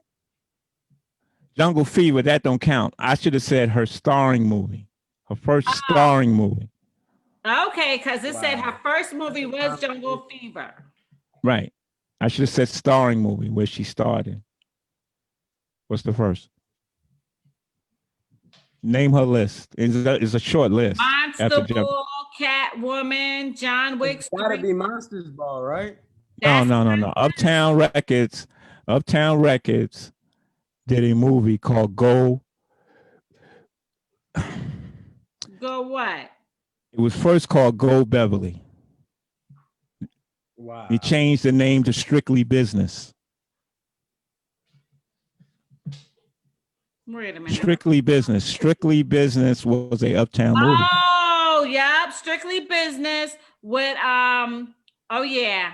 I remember that. Strictly Business is an Uptown movie. Uptown Records movie. Andre was the executive producer of that. Oh wow. Okay, something That's new. where you called and told me that record, it was on that soundtrack. Okay. Jeff Red. Big shouts to Jeff Red. Was in that too. Samuel Jackson. You gotta understand something. I remember when she came to the door. I remember when Mary came to the door. I remember when meeting Jodeci at their apartment. I was there when Heavy D called Andre and said, I got these dudes that I heard at a show. I need to bring them in. He said, get them niggas out here. And it was Jodeci. My group started Pete Rock. Pete Rock and See Us Smooth? Pete Rock as a producer. We gave him his first work on our album. We gave Dave Hollister his first job on our album. Oh. With a record called Swinging Single. He's singing all the leads on Swinging Single. Pete Rock did 2 records on the album, and he will say it in every interview he does. He always says that. So it's all about relationships. I was there when Chubb Rock. A lot of people know that Chubb Rock was doing production under Uptown. For track masters was Chubb Rock and Tone and Polk. I was in the studio when he was doing Treat 'Em Right. We all was in the same studios. I was there when they was doing Walk This Way. The guitar player laying down the licks at Chunking Studios. You got to remember, Uptown and Def Jam used the same studios. Lady of Rage used to be the receptionist at Chunking Studios before she became and went out to LA to become Lady in Rage. I can go on and on. I love hearing about the history, the foundation. Now, we heard about that. What are you up to now? What's in the works for you for 2021? What's in the works? You dropped something about writing a book.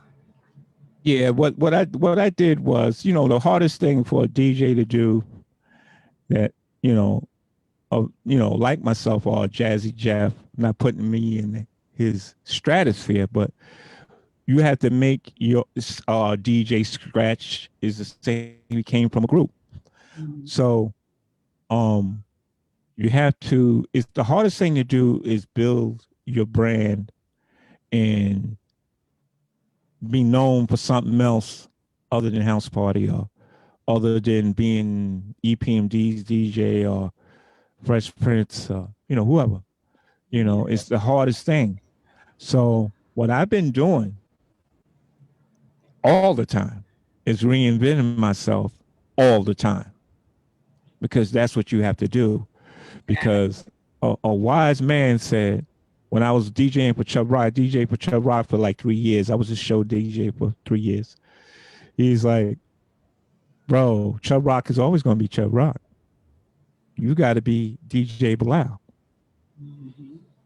So what I've done is build, my House Party brand and meshed it with the DJ Belal brand, because that's the history. But at the end of the day, you can have all the history, but if you ain't nice at what you do, it doesn't matter. D Nice is nice at what he does. Yeah. That's what, and his business savvy and his business sense makes him one of the top DJs now, because if not the top, because his relationships that he has made as a photographer, as doing black corporate, white corporate period. When he goes on a website, on his live and say, oh, we got Michelle Obama. Oh my God.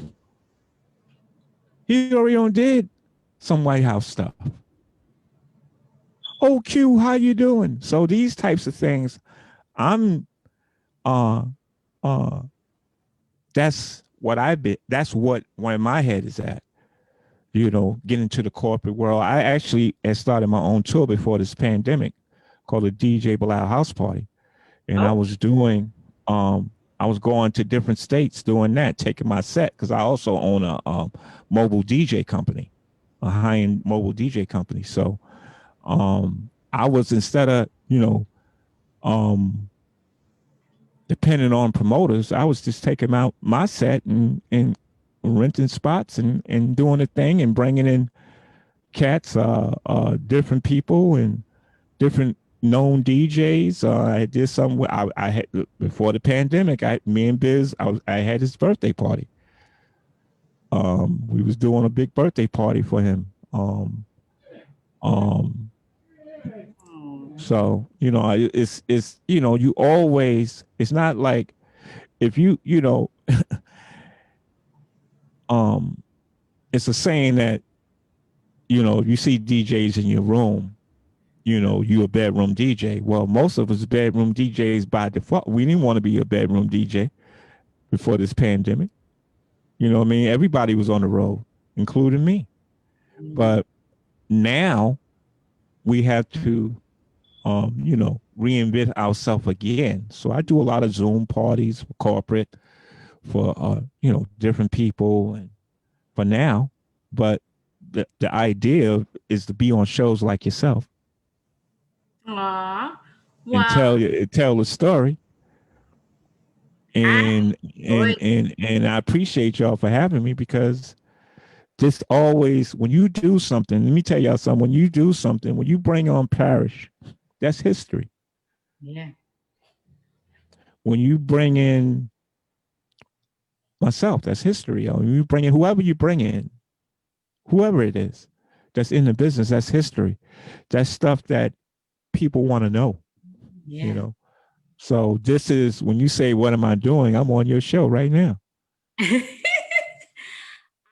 I want to say thank you. I said that to Paris too, because the fact is, I was in high school listening to hip hop, NWA, EPMD, House Party, Kid and Play. Like, you guys don't know. You've paved the way. And when Ron and them asked me to join the speakeasy, I was like, yo, y'all don't have a hip hop. No, hip hop is the culture. Hip hop is the root. I was like, no, we got to have Hip Hop Friday. So Ron was like, yo, let's do it. I was like, I was born and raised on the stylistics, the spinners, the whispers, Absolutely. Star, Luther. You know what I mean? The old cats.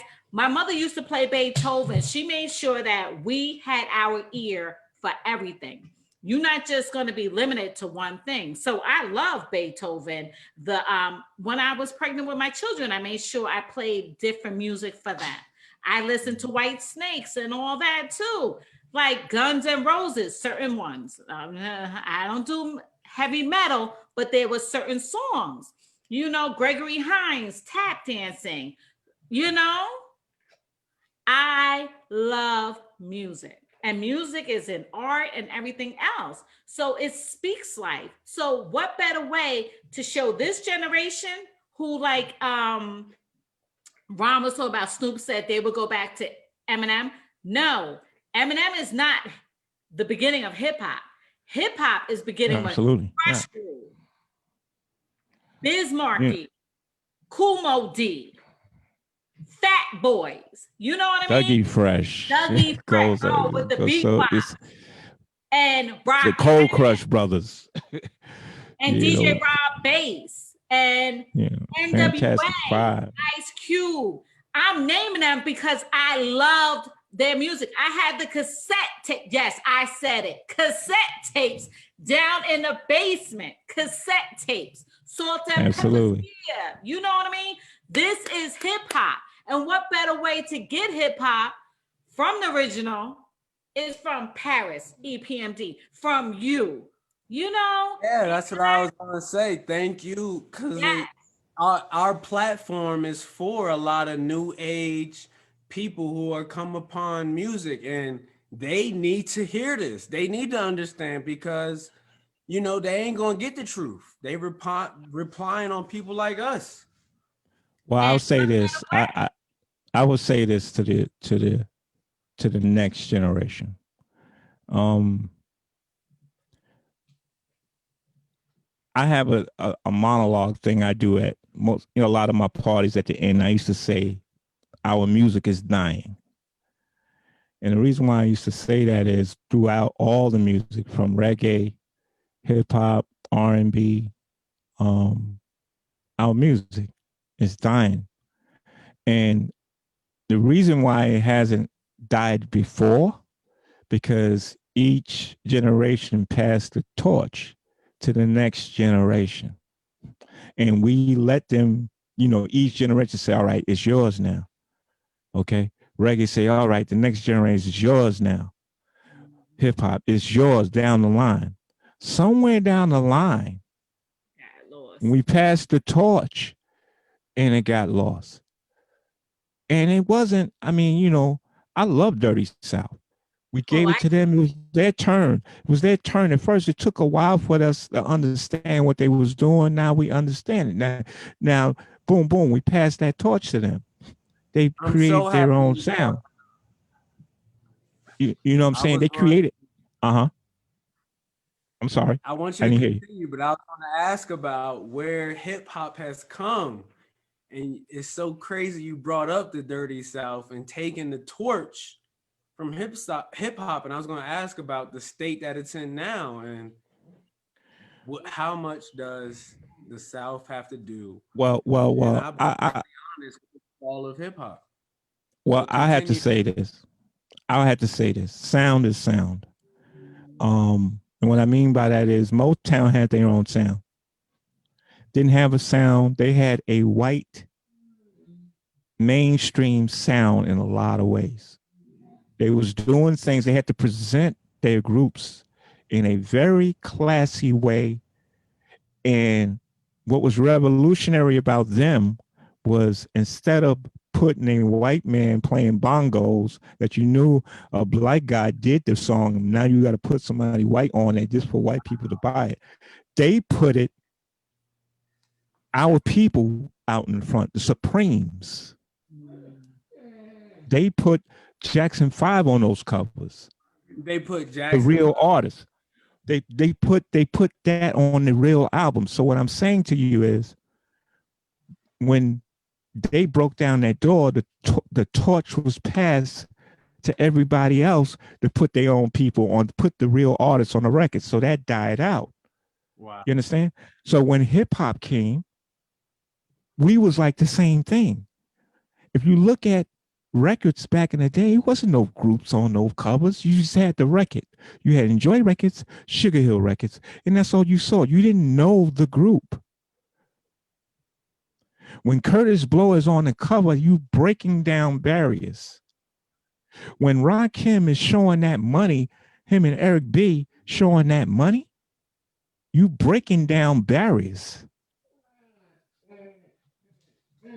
So when we pass it to Outkast, at first, nobody understood.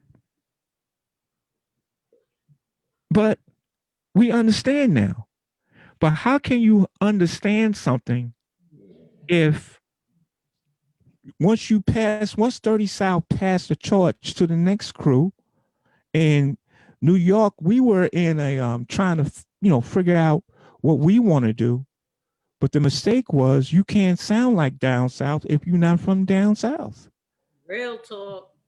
You could do a beat down south, but you can't sound like Outkast. You can't sound like T.I.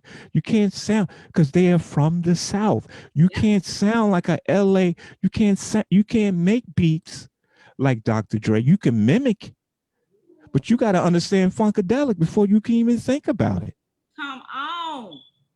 Dre is from NWA. How you gonna be like Dre if you don't know where he came from? How you gonna be but like? See, you got to remember George Clinton. Frankie Beverly and Mays. What? One Way and all the funk groups, that's where that sound came from. Yep. You understand? So the Dirty South made their sound. New York, we created the whole damn thing. Yep. But when we lost our sound is when we tried to mimic other people's sound. And try to mimic another rapper. Just be you. Be unique. And now how that happens is, let me tell you, the other side to that coin is the record labels. You got to remember, like I said, our era was made up of independent record labels. All of them are gone. Yeah. So those record labels was based in New York. So now what you don't have that machine. They got, you got all this new stuff that they're doing, and everybody's, is able to put out their own stuff, but you're missing the machine. That's why you got all this wildness going on. Because Andre, if we was beefing with another artist, we'd be off the label. It wouldn't no beefing with nobody. Now I can tell you, when Puffy started with at Uptown as an intern, Puffy used to get us coffee and turkey sandwiches. Hold up. So Puffy P. Diddy started at Uptown. Yeah. Yeah, Puffy and Andre were real close. And at the end, Puffy's been posting stuff for how he still got videos of him and Andre and missing Andre and stuff. Yeah, Puffy was an intern before anything. I follow hip hop, so I could tell you too, like Belal is. Puffy was an intern. He was a dancer. And then he watched and he was from the bottom up. And that's crazy how he got all that knowledge to go on and create his own thing. Bad boy. Go ahead, continue, DJ. Go ahead, Belal. So that's like whew.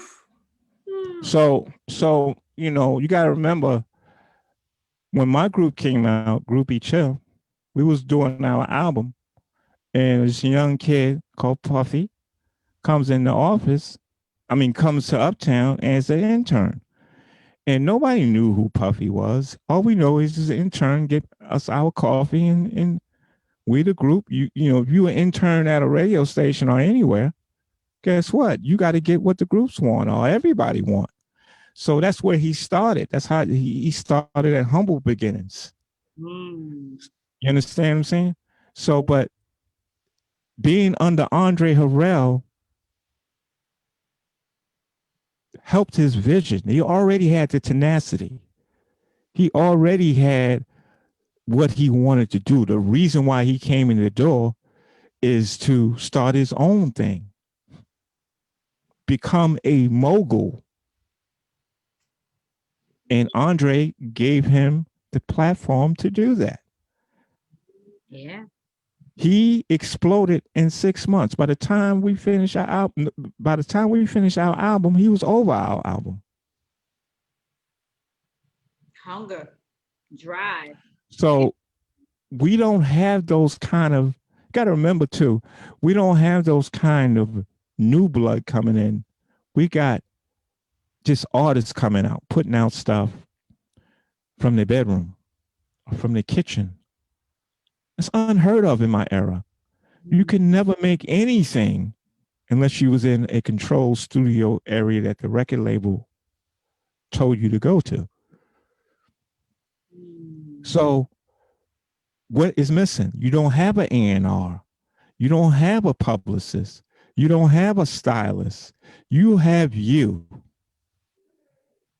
You understand? So when we pass the torch, if you bringing in your man's on top of your man's and he's your manager, sinking ship, and you coming off the street and he's coming off the street, what's going to happen? Sinking ship. It's going to be street. Yep. You don't know not to go to another state and you going to another state beefing or going into the state wrong, disrespectful. We never did that with LA. When we did a house party, you in we was on Crenshaw Boulevard. You don't have no beef on no Crenshaw Boulevard if you from New York, or Nah. you will get shot. What? Not because that's what you don't go to nobody's neighborhood and start nothing. You go with respect. But But we knew that because we was groomed to be like that, not it's to also cause how you problems. raised. Remember It's also how you raised. Back in the day, we was raised with a village. yeah, Now that's true. That's true. That's true. But they don't know what respect means. some of it though, you can't. I always said, I didn't get into the business to die. I know that's right. I got in the business to, go after my dreams. I'm 55 years old and I'm still after my dream. It ain't a dream. This is my job. Yeah. Once you make it to a certain level, it's your job. Andre Arell taught us that. You couldn't have Heavy D. Look at this picture here, I right? know. See. Now this picture with Heavy D. This is one of our first shows we did together at Harlem Week. We was on the grind. We was promoting the record. You understand what I'm saying? Listen, all this walkthroughs for $5 million, for $50,000. We didn't walk through. We went to Daddy's house and walked through. We walked through.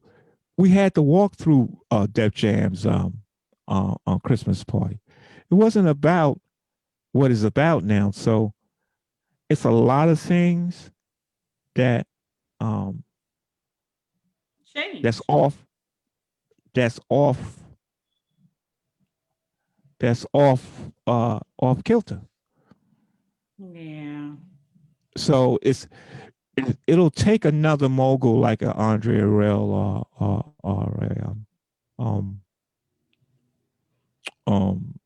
L.A. Reid, Babyface, uh, uh, Russell Simmons. Russell Simmons. But you got to understand something too. The youngins, what they don't understand is the OGs is running this. Yeah. I'm happy the OGs is still around. Like, No, I'm talking about in the business. I'm talking about Leo Cohen is 300 Music Group.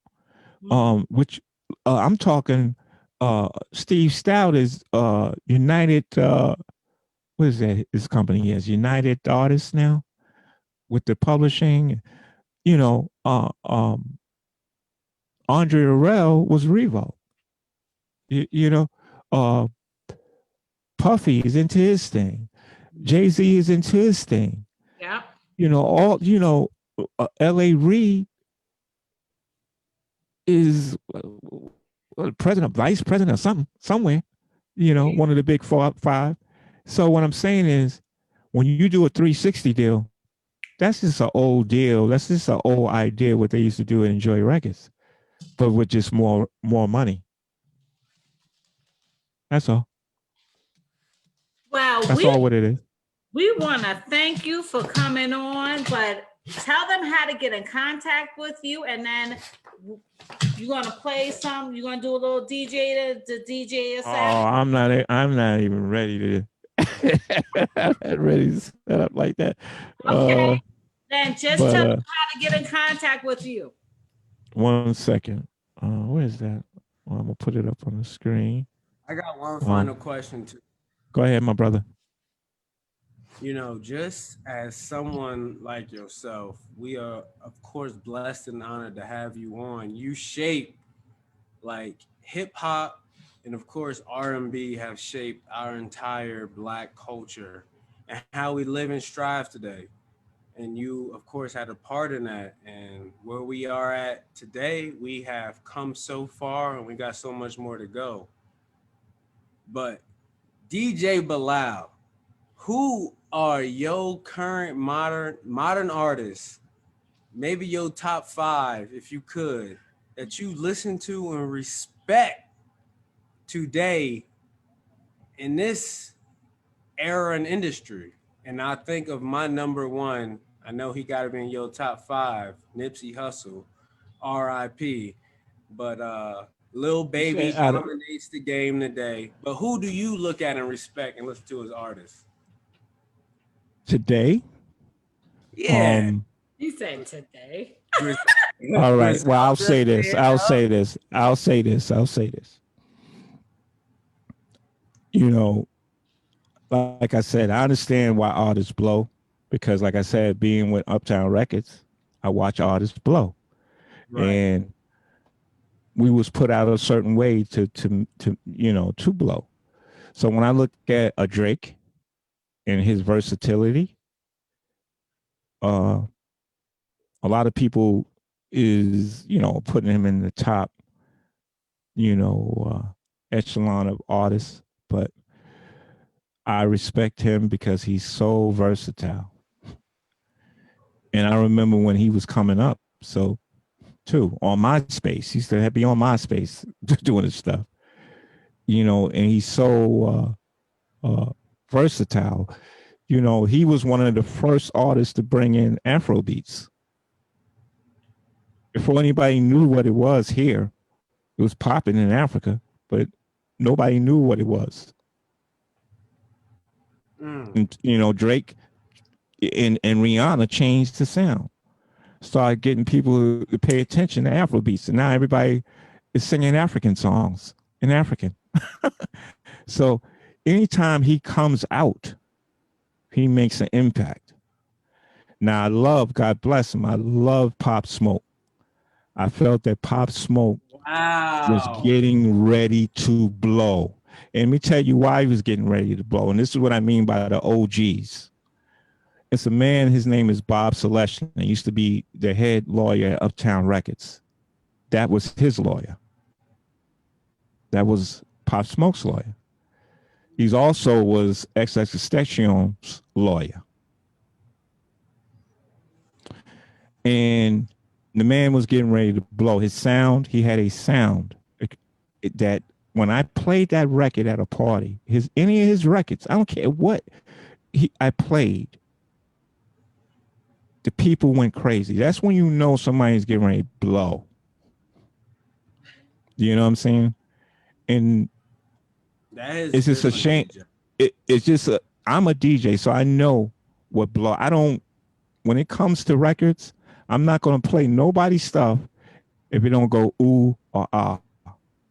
I'm not saying it has to be on the radio. I'm saying it got to be ooh or ah. If you ain't making, I'm not talking your mans or your homegirls ooh or ah. I'm talking about 200 people. I'm talking about 100 people that you don't know. Yeah. So that's the keys to DJs. DJs, we have gotten to we break the records. Period. It's still the same now. I could tell you a story about Future. I remember hearing Future. I was doing a gig out in Atlanta, and nobody knew who Future was. I didn't know who Future was, and he was like, "Yo, you got to have some Future." I said, "Who's Future?" He said, "Yo, he did the video here at the Encore where you playing at, and you got to have it." Okay, I got the video. I got the record. Boom. I played it 10 times that night, 10, 11 times, and every time I played it, Tony Montana. Yeah, no, not Tony Montana. That's crazy. You know what I'm saying? So my thing is, what I'm saying is, the artist, to ask you a question, people like Pop Smoke.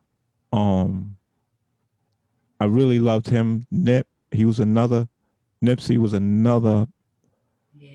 He was getting ready to blow. It's heartbreaking. Yes. The Baby, I like him because he has a sound. I'm not. I'll be honest with you. I liked King Von. I just didn't like what he was talking about. Wow. If he could have been molded, if he could have been molded to change a little bit, and don't bring the element in the business. See, the element don't have no business being in the business, in the music business, especially in black music, because we already in the, behind the 8 ball.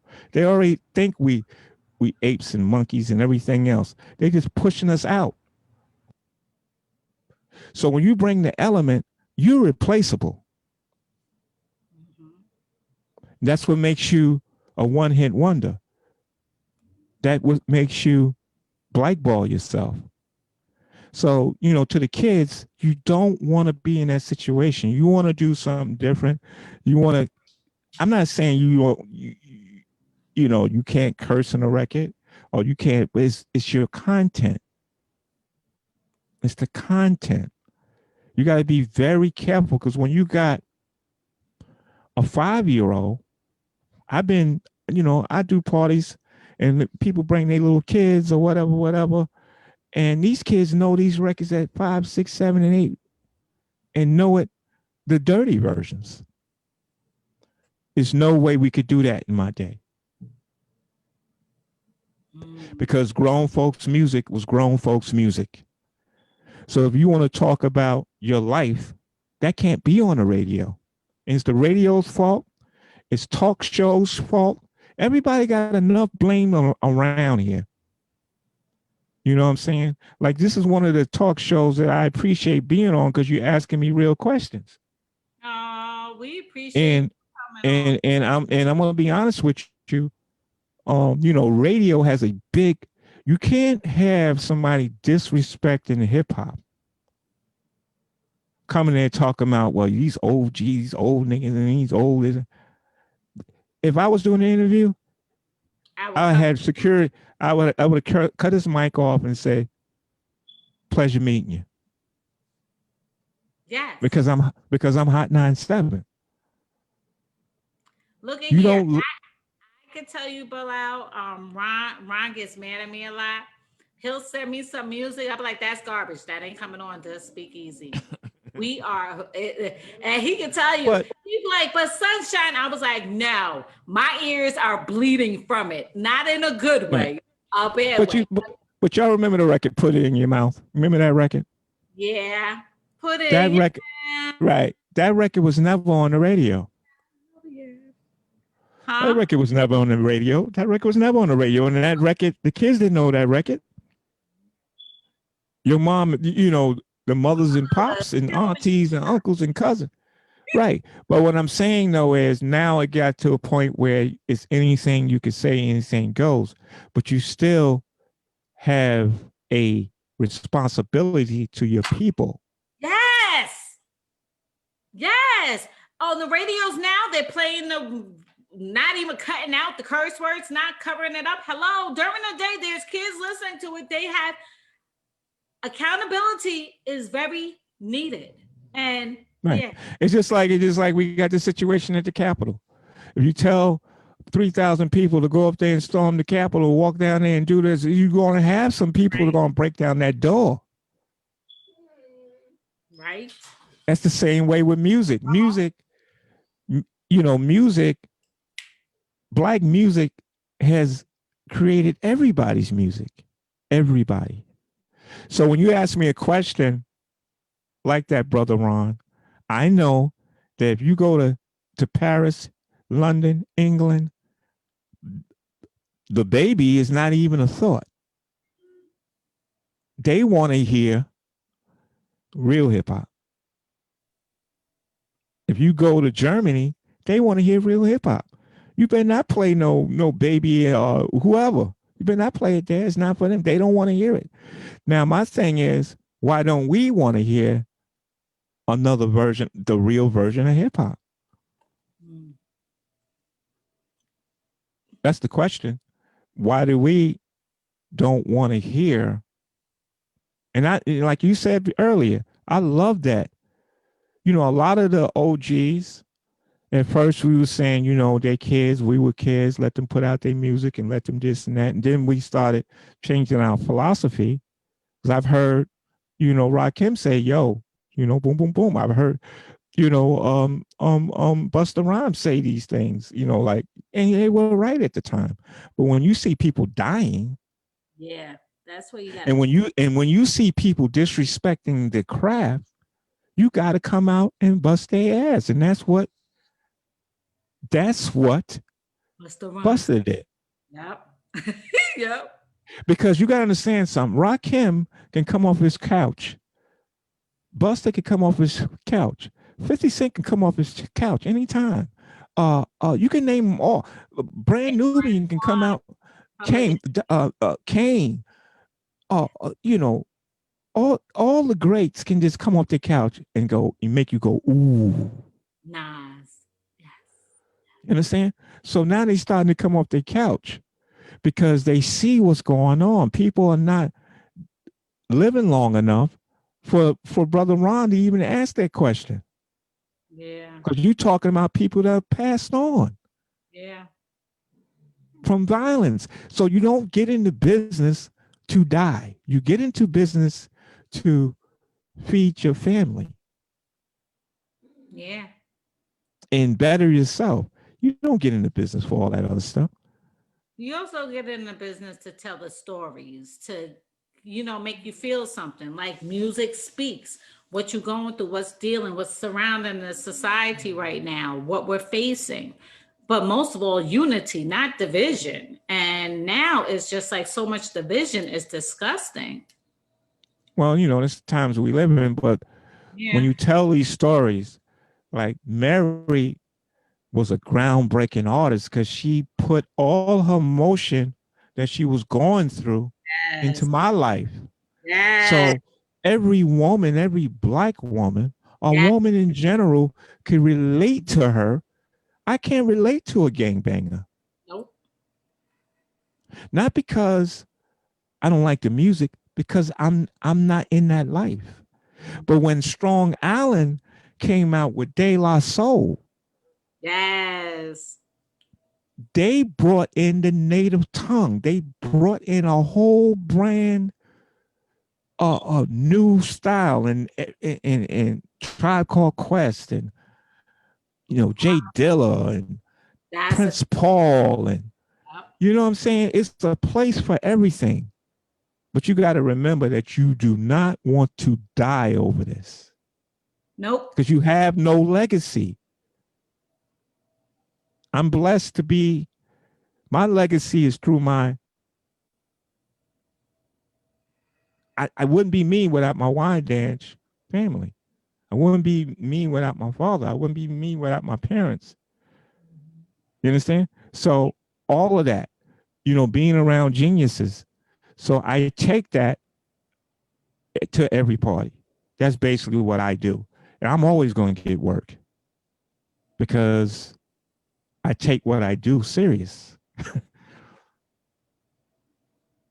Red Alert told me something. It's like, I asked him, I said, yo, did you think I should call myself a legend? And this is what he told me. He said, Belal, you a part of this too. Why not? Yeah. Why not? You have done a lot of things. Why not? Why? What you have the resume to back it.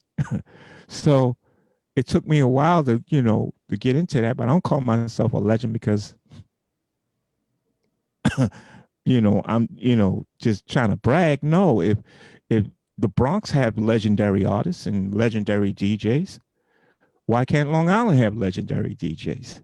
Exactly. I represent Long Island. I don't represent nowhere else but Long Island, 11798, period. And I put that on my back every show. So it's cool for cats to represent their area, but when you go too far and you bring that element, then people die. Yeah. People lose their deals or whatever they lose. Yeah.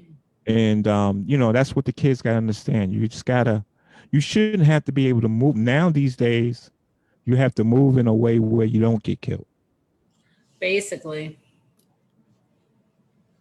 You know what I'm saying? So that's sad for me to see the brothers, going to jail over nothing and being in situations where they don't have to be. You know what I mean? And I pray for hip hop. I really do. But I call that, be honest with you, I don't call it hip hop. I call it rap music. Hip hop is my generation.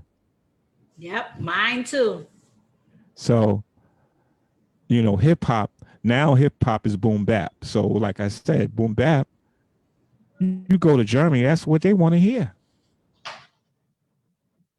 When you travel the world, you know what they want to hear. You travel the country, the kids want to hear their music. They supposed to want to hear their music. Yeah. You know what I'm saying? But what I'm saying is somebody has to start checking the artists and say, listen, we don't want you to die after you blow up. That's another thing where I'm getting ready to start. I'm getting ready to start a consulting agency so I can consult the young brothers before they, or sisters, before they even get to that point. That would be a good thing. That really would. I not so much talk. It's got to be some grooming happening here. You come to be counseled to how to be groomed, to how to we can never smoke weed in a studio back in the day. Spending $90 an hour. Record label will throw you out of there. Like these types of things, because at the end of the day, the artist now today is marked. Soon as one come out, they're marked. The man is waiting for you. There's no getting away from it. You understand? Because you came in the business the wrong way. So you don't want to come in the business the wrong way. No. You want to come in the right way. The right way. You know what I'm saying? So, Jay-Z is a perfect example of coming in there and doing what he did at the level he did and where he came from. He cleaned that life up real quick because it's all fantasy. You're not supposed to be shooting nobody. You ain't supposed to be doing no drills on nobody. Once you get to, you're not supposed to be doing that anyway. If you're black, we're already behind the 8 ball in this game of life. We know it. We see it every day. And music is supposed to be one of the ways you get out. Sports is one of the ways you get out. Going to school is one of the ways you get out. Going to college, investing your money, we got to get back to the basics. That's all. Yeah. Figure out how we could get everybody back to the basics. That's the only way it's going to work. Back to the basics is the knowledge of knowing where hip hop really originated from. Like, that's why we brought on Paris. That's why we brought you on. And I'm trying to get, I already started sending messages through IG with Big Daddy Kane, with Dougie Fresh, and Public Enemy and KRS-One, because I want them to talk about real hip hop. They started it, created it. I want this generation to see the history. If you don't study history and know the facts, you're going to keep walking blind, like the blind leading the blind. And that's why I love doing what we do here at the Speakeasy. We're bringing knowledge, we're bringing facts, we're bringing history, we're bringing legends on to speak about the platform, how it started, who paved the way, And it's so many groups. It's so many groups that don't pave the way. Yeah. And like for instance, a perfect example where the music gets passed on as a torch. My pops wrote a song called "Don't Burn Down the Bridge," and it goes like this: "What goes around, come back around again." Right? Yeah. Grand Poobah sampled that record. He sampled that record. Yeah, I love Grand Pool. And used that record. Use my pop's record. That's my father's record. "Don't Burn Down the Bridge" by Gladstone and Bibbs. Yeah. Doom, doom, doom, doom. Yeah. There's one thing what I want to say. That's my pop's record he sampled. So, you know, the music's supposed to go full circle. Mm-hmm. Right now, it's not full circle. Nope. You know, but it's just an attitude. You know, it's the attitude and the vibes that you creating to the masses, and some got to change. You know, some order. We need some order. Well, what also we need is just keep having people that are real start airing more and not acting that's unique, just pure unique, genuine. You know what I mean? That you could vibe off of. But how we gonna do it if they don't allow, if the radios only want to stick to one. Well, the radio, we got to stop saying about the radio. The radio is this. The radio ain't even the radio no more. Nope. You know, so there's so many avenues now to where, you know, you can blow on YouTube. Mm-hmm. You can blow, you don't even have to use a radio. You know, it's A&Rs don't have artists coming in to record labels saying, let me hear your stuff. All they got to do is go on YouTube and find the artist who's got the most hits, who's got the most this, who's got the most that. You could sell your own records on iTunes yourself. But that's what I do on DistroKid. Yeah, DistroKid, you know, you get on DistroKid, your stuff gets all on every platform there is. But the thing is, you bringing it out to the masses, but the record labels own the masses. You understand what I'm saying by that? Mm-hmm. The record labels own the masses. Yeah. Because what they put out is on the radio. If you hear it 20, 30, 40, 50 times, and they're only playing 16, 17, 18 records in a day, because they playing each record 5 times out of the day.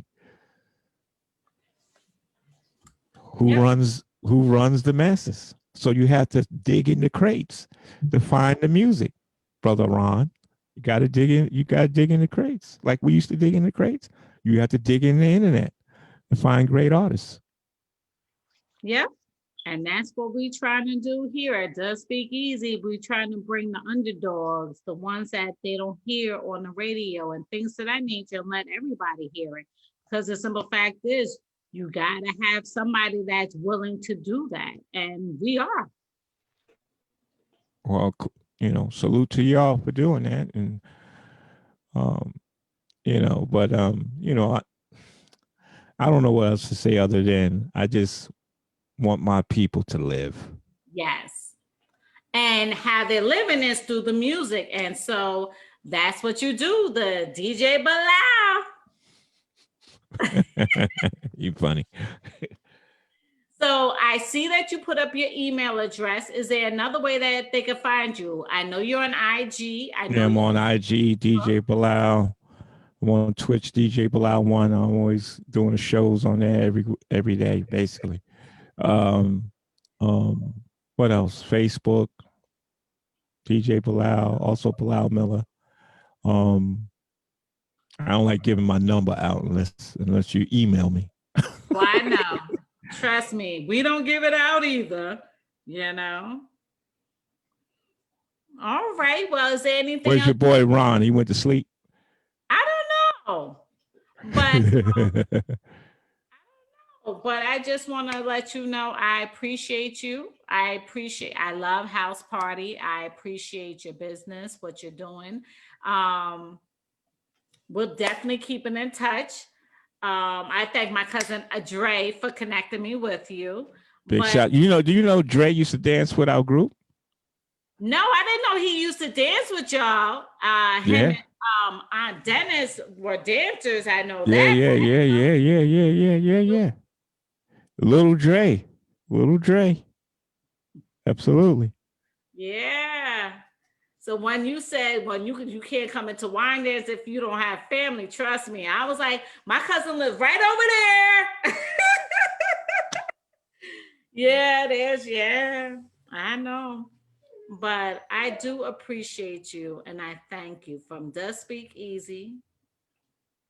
We appreciate you. We do. We appreciate the music, the history. We appreciate everything. Well, I appreciate y'all for having me, and like whatever I could do to help and bring in other classic artists, you know. Well, personally, I'm asking you if you could. I would love to speak to Rakim. I would love to speak with Chill Will. I would love. Oh my God, Sunshine. And Big Ron did definitely not go to sleep. I would love to speak to Dougie Fresh. I would love to speak to Chuck D. The old. She wants you to open up your whole contact log for us to sound like. So he put it You out. might as well happen. Let them know the next Breakfast Club is calling. Well, to we be go. honest with you, be honest with you, whatever I can help for y'all to bring it to the masses, bring us to the masses. You know, one of the things I do is also book artists. Wow. So I book artists. That's what we do. I promote my own shows. So, you know what I'm saying? As far as artists is concerned, we all family. Like, for instance, Melvin Moore is a legend. It's a super legend. You know, it's so many. Laser Sky. It's in the hip hop nation is like the hip hop nation. So, we all know each other. We all love each other. Who we know is who we know. You know what I'm saying? But Strong Island, one of the main reasons why I came on here is to let people know that Strong Island has a serious history. There's nobody messing with Strong Island at one time. Because when you got EPMD, Rakim, Biz, Public Enemy, JVC Force, Keith Method Murray. Man. No, well, Method is not really Long Island, but yeah. Really? Wow, that's the whole nother story. K Solo, Buster, my group. I would love Buster Rhymes. Buster Rhymes now. Yeah, man. Now. Whoa, what? Oh my God. I'm old school hip hop. We solidified, like Chill always says this in all his interviews. He says, we may not have started hip hop, but we normalized hip hop. We made it. When you talk about Rakim, you're talking about the top 5, arguably the top MC ever to do it. So when you talk about Biz is Biz. Yeah.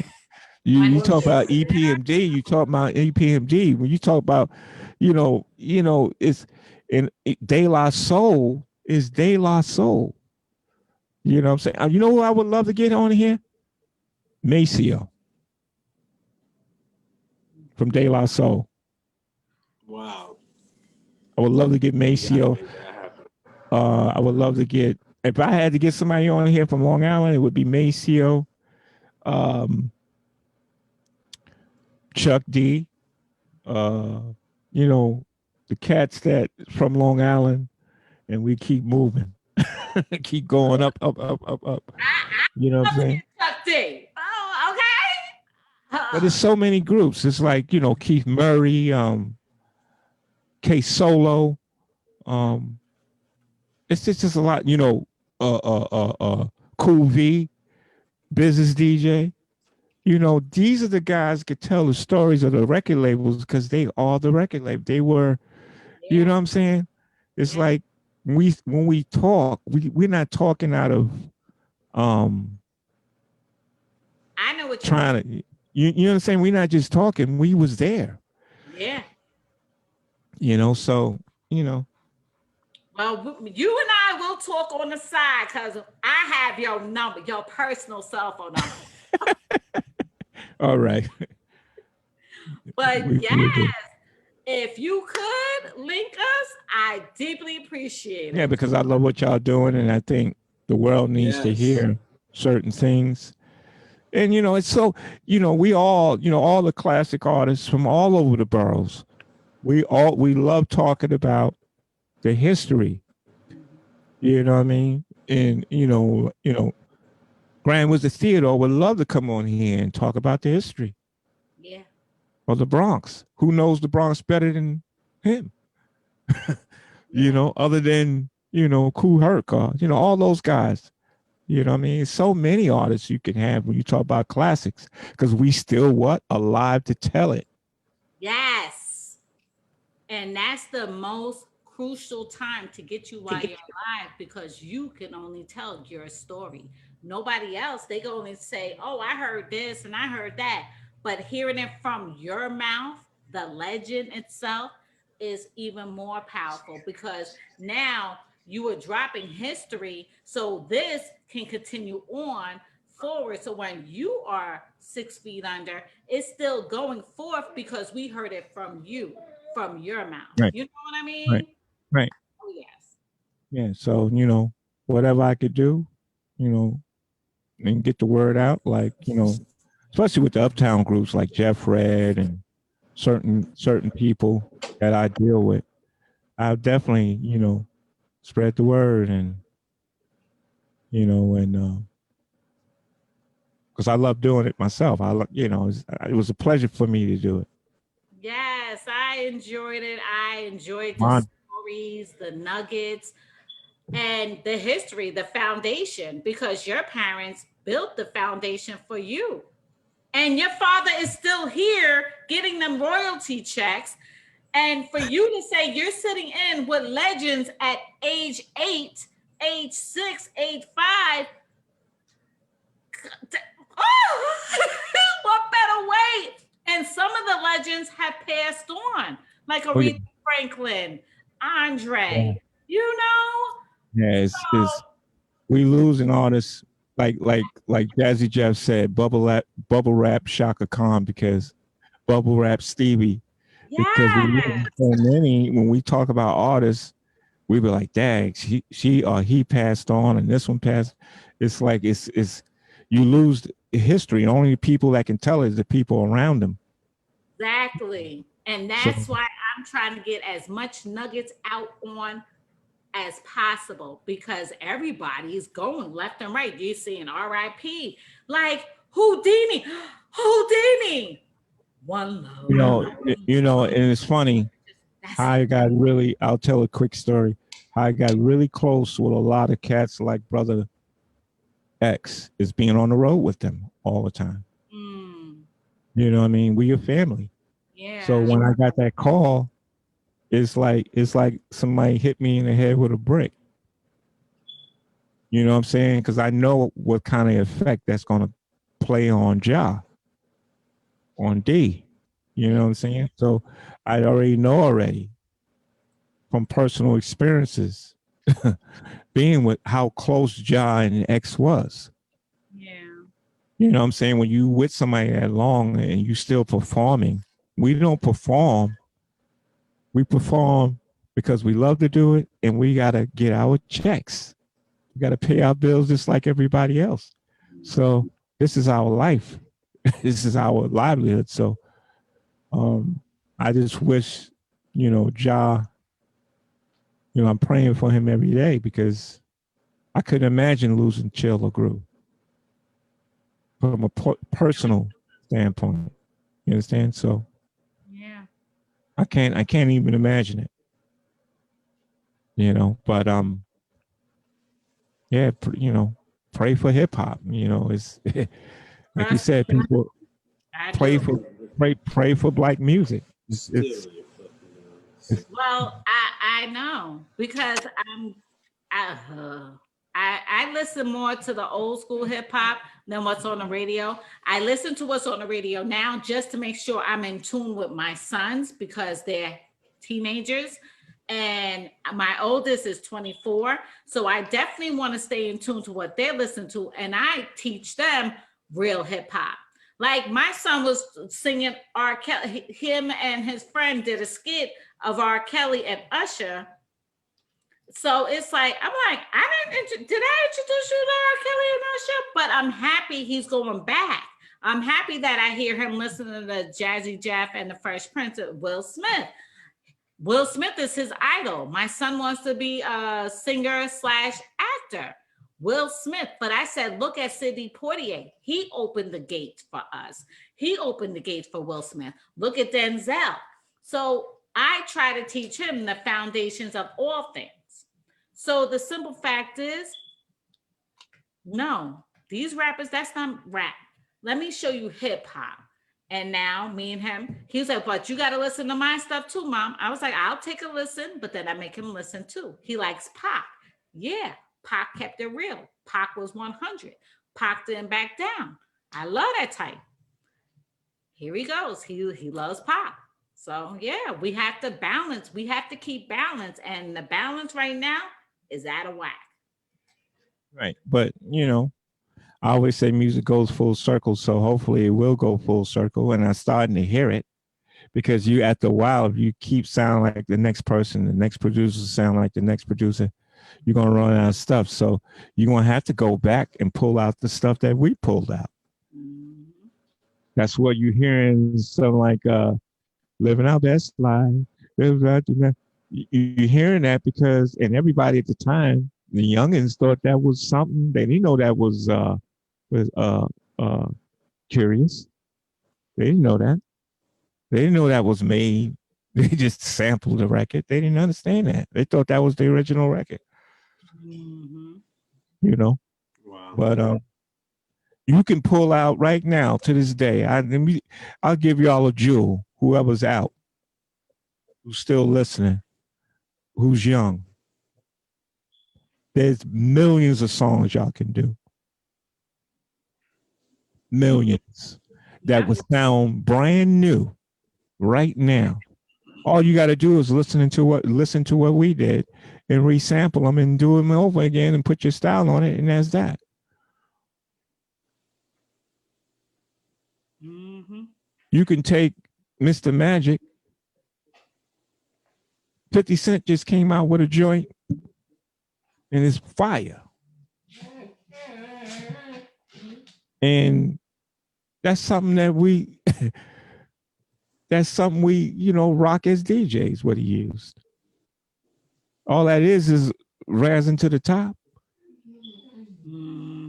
That's what keeps the music alive. But when you just got one sound and you sound one way, I hate you I'm telling you right now, you might make a couple of million, but you are not going to make longevity music.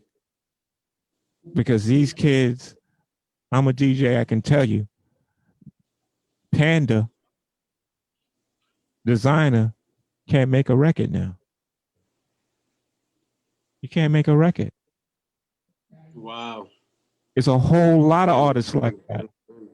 You can't make a record now. These kids don't want to hear Panda.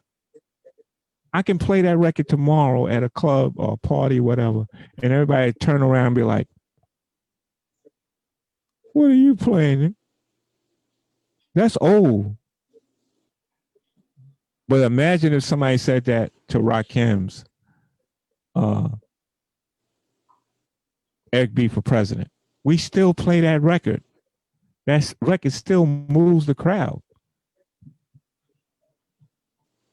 What record that the young generation have that 5 years ago that was made, it was a hit, and they can listen to it now?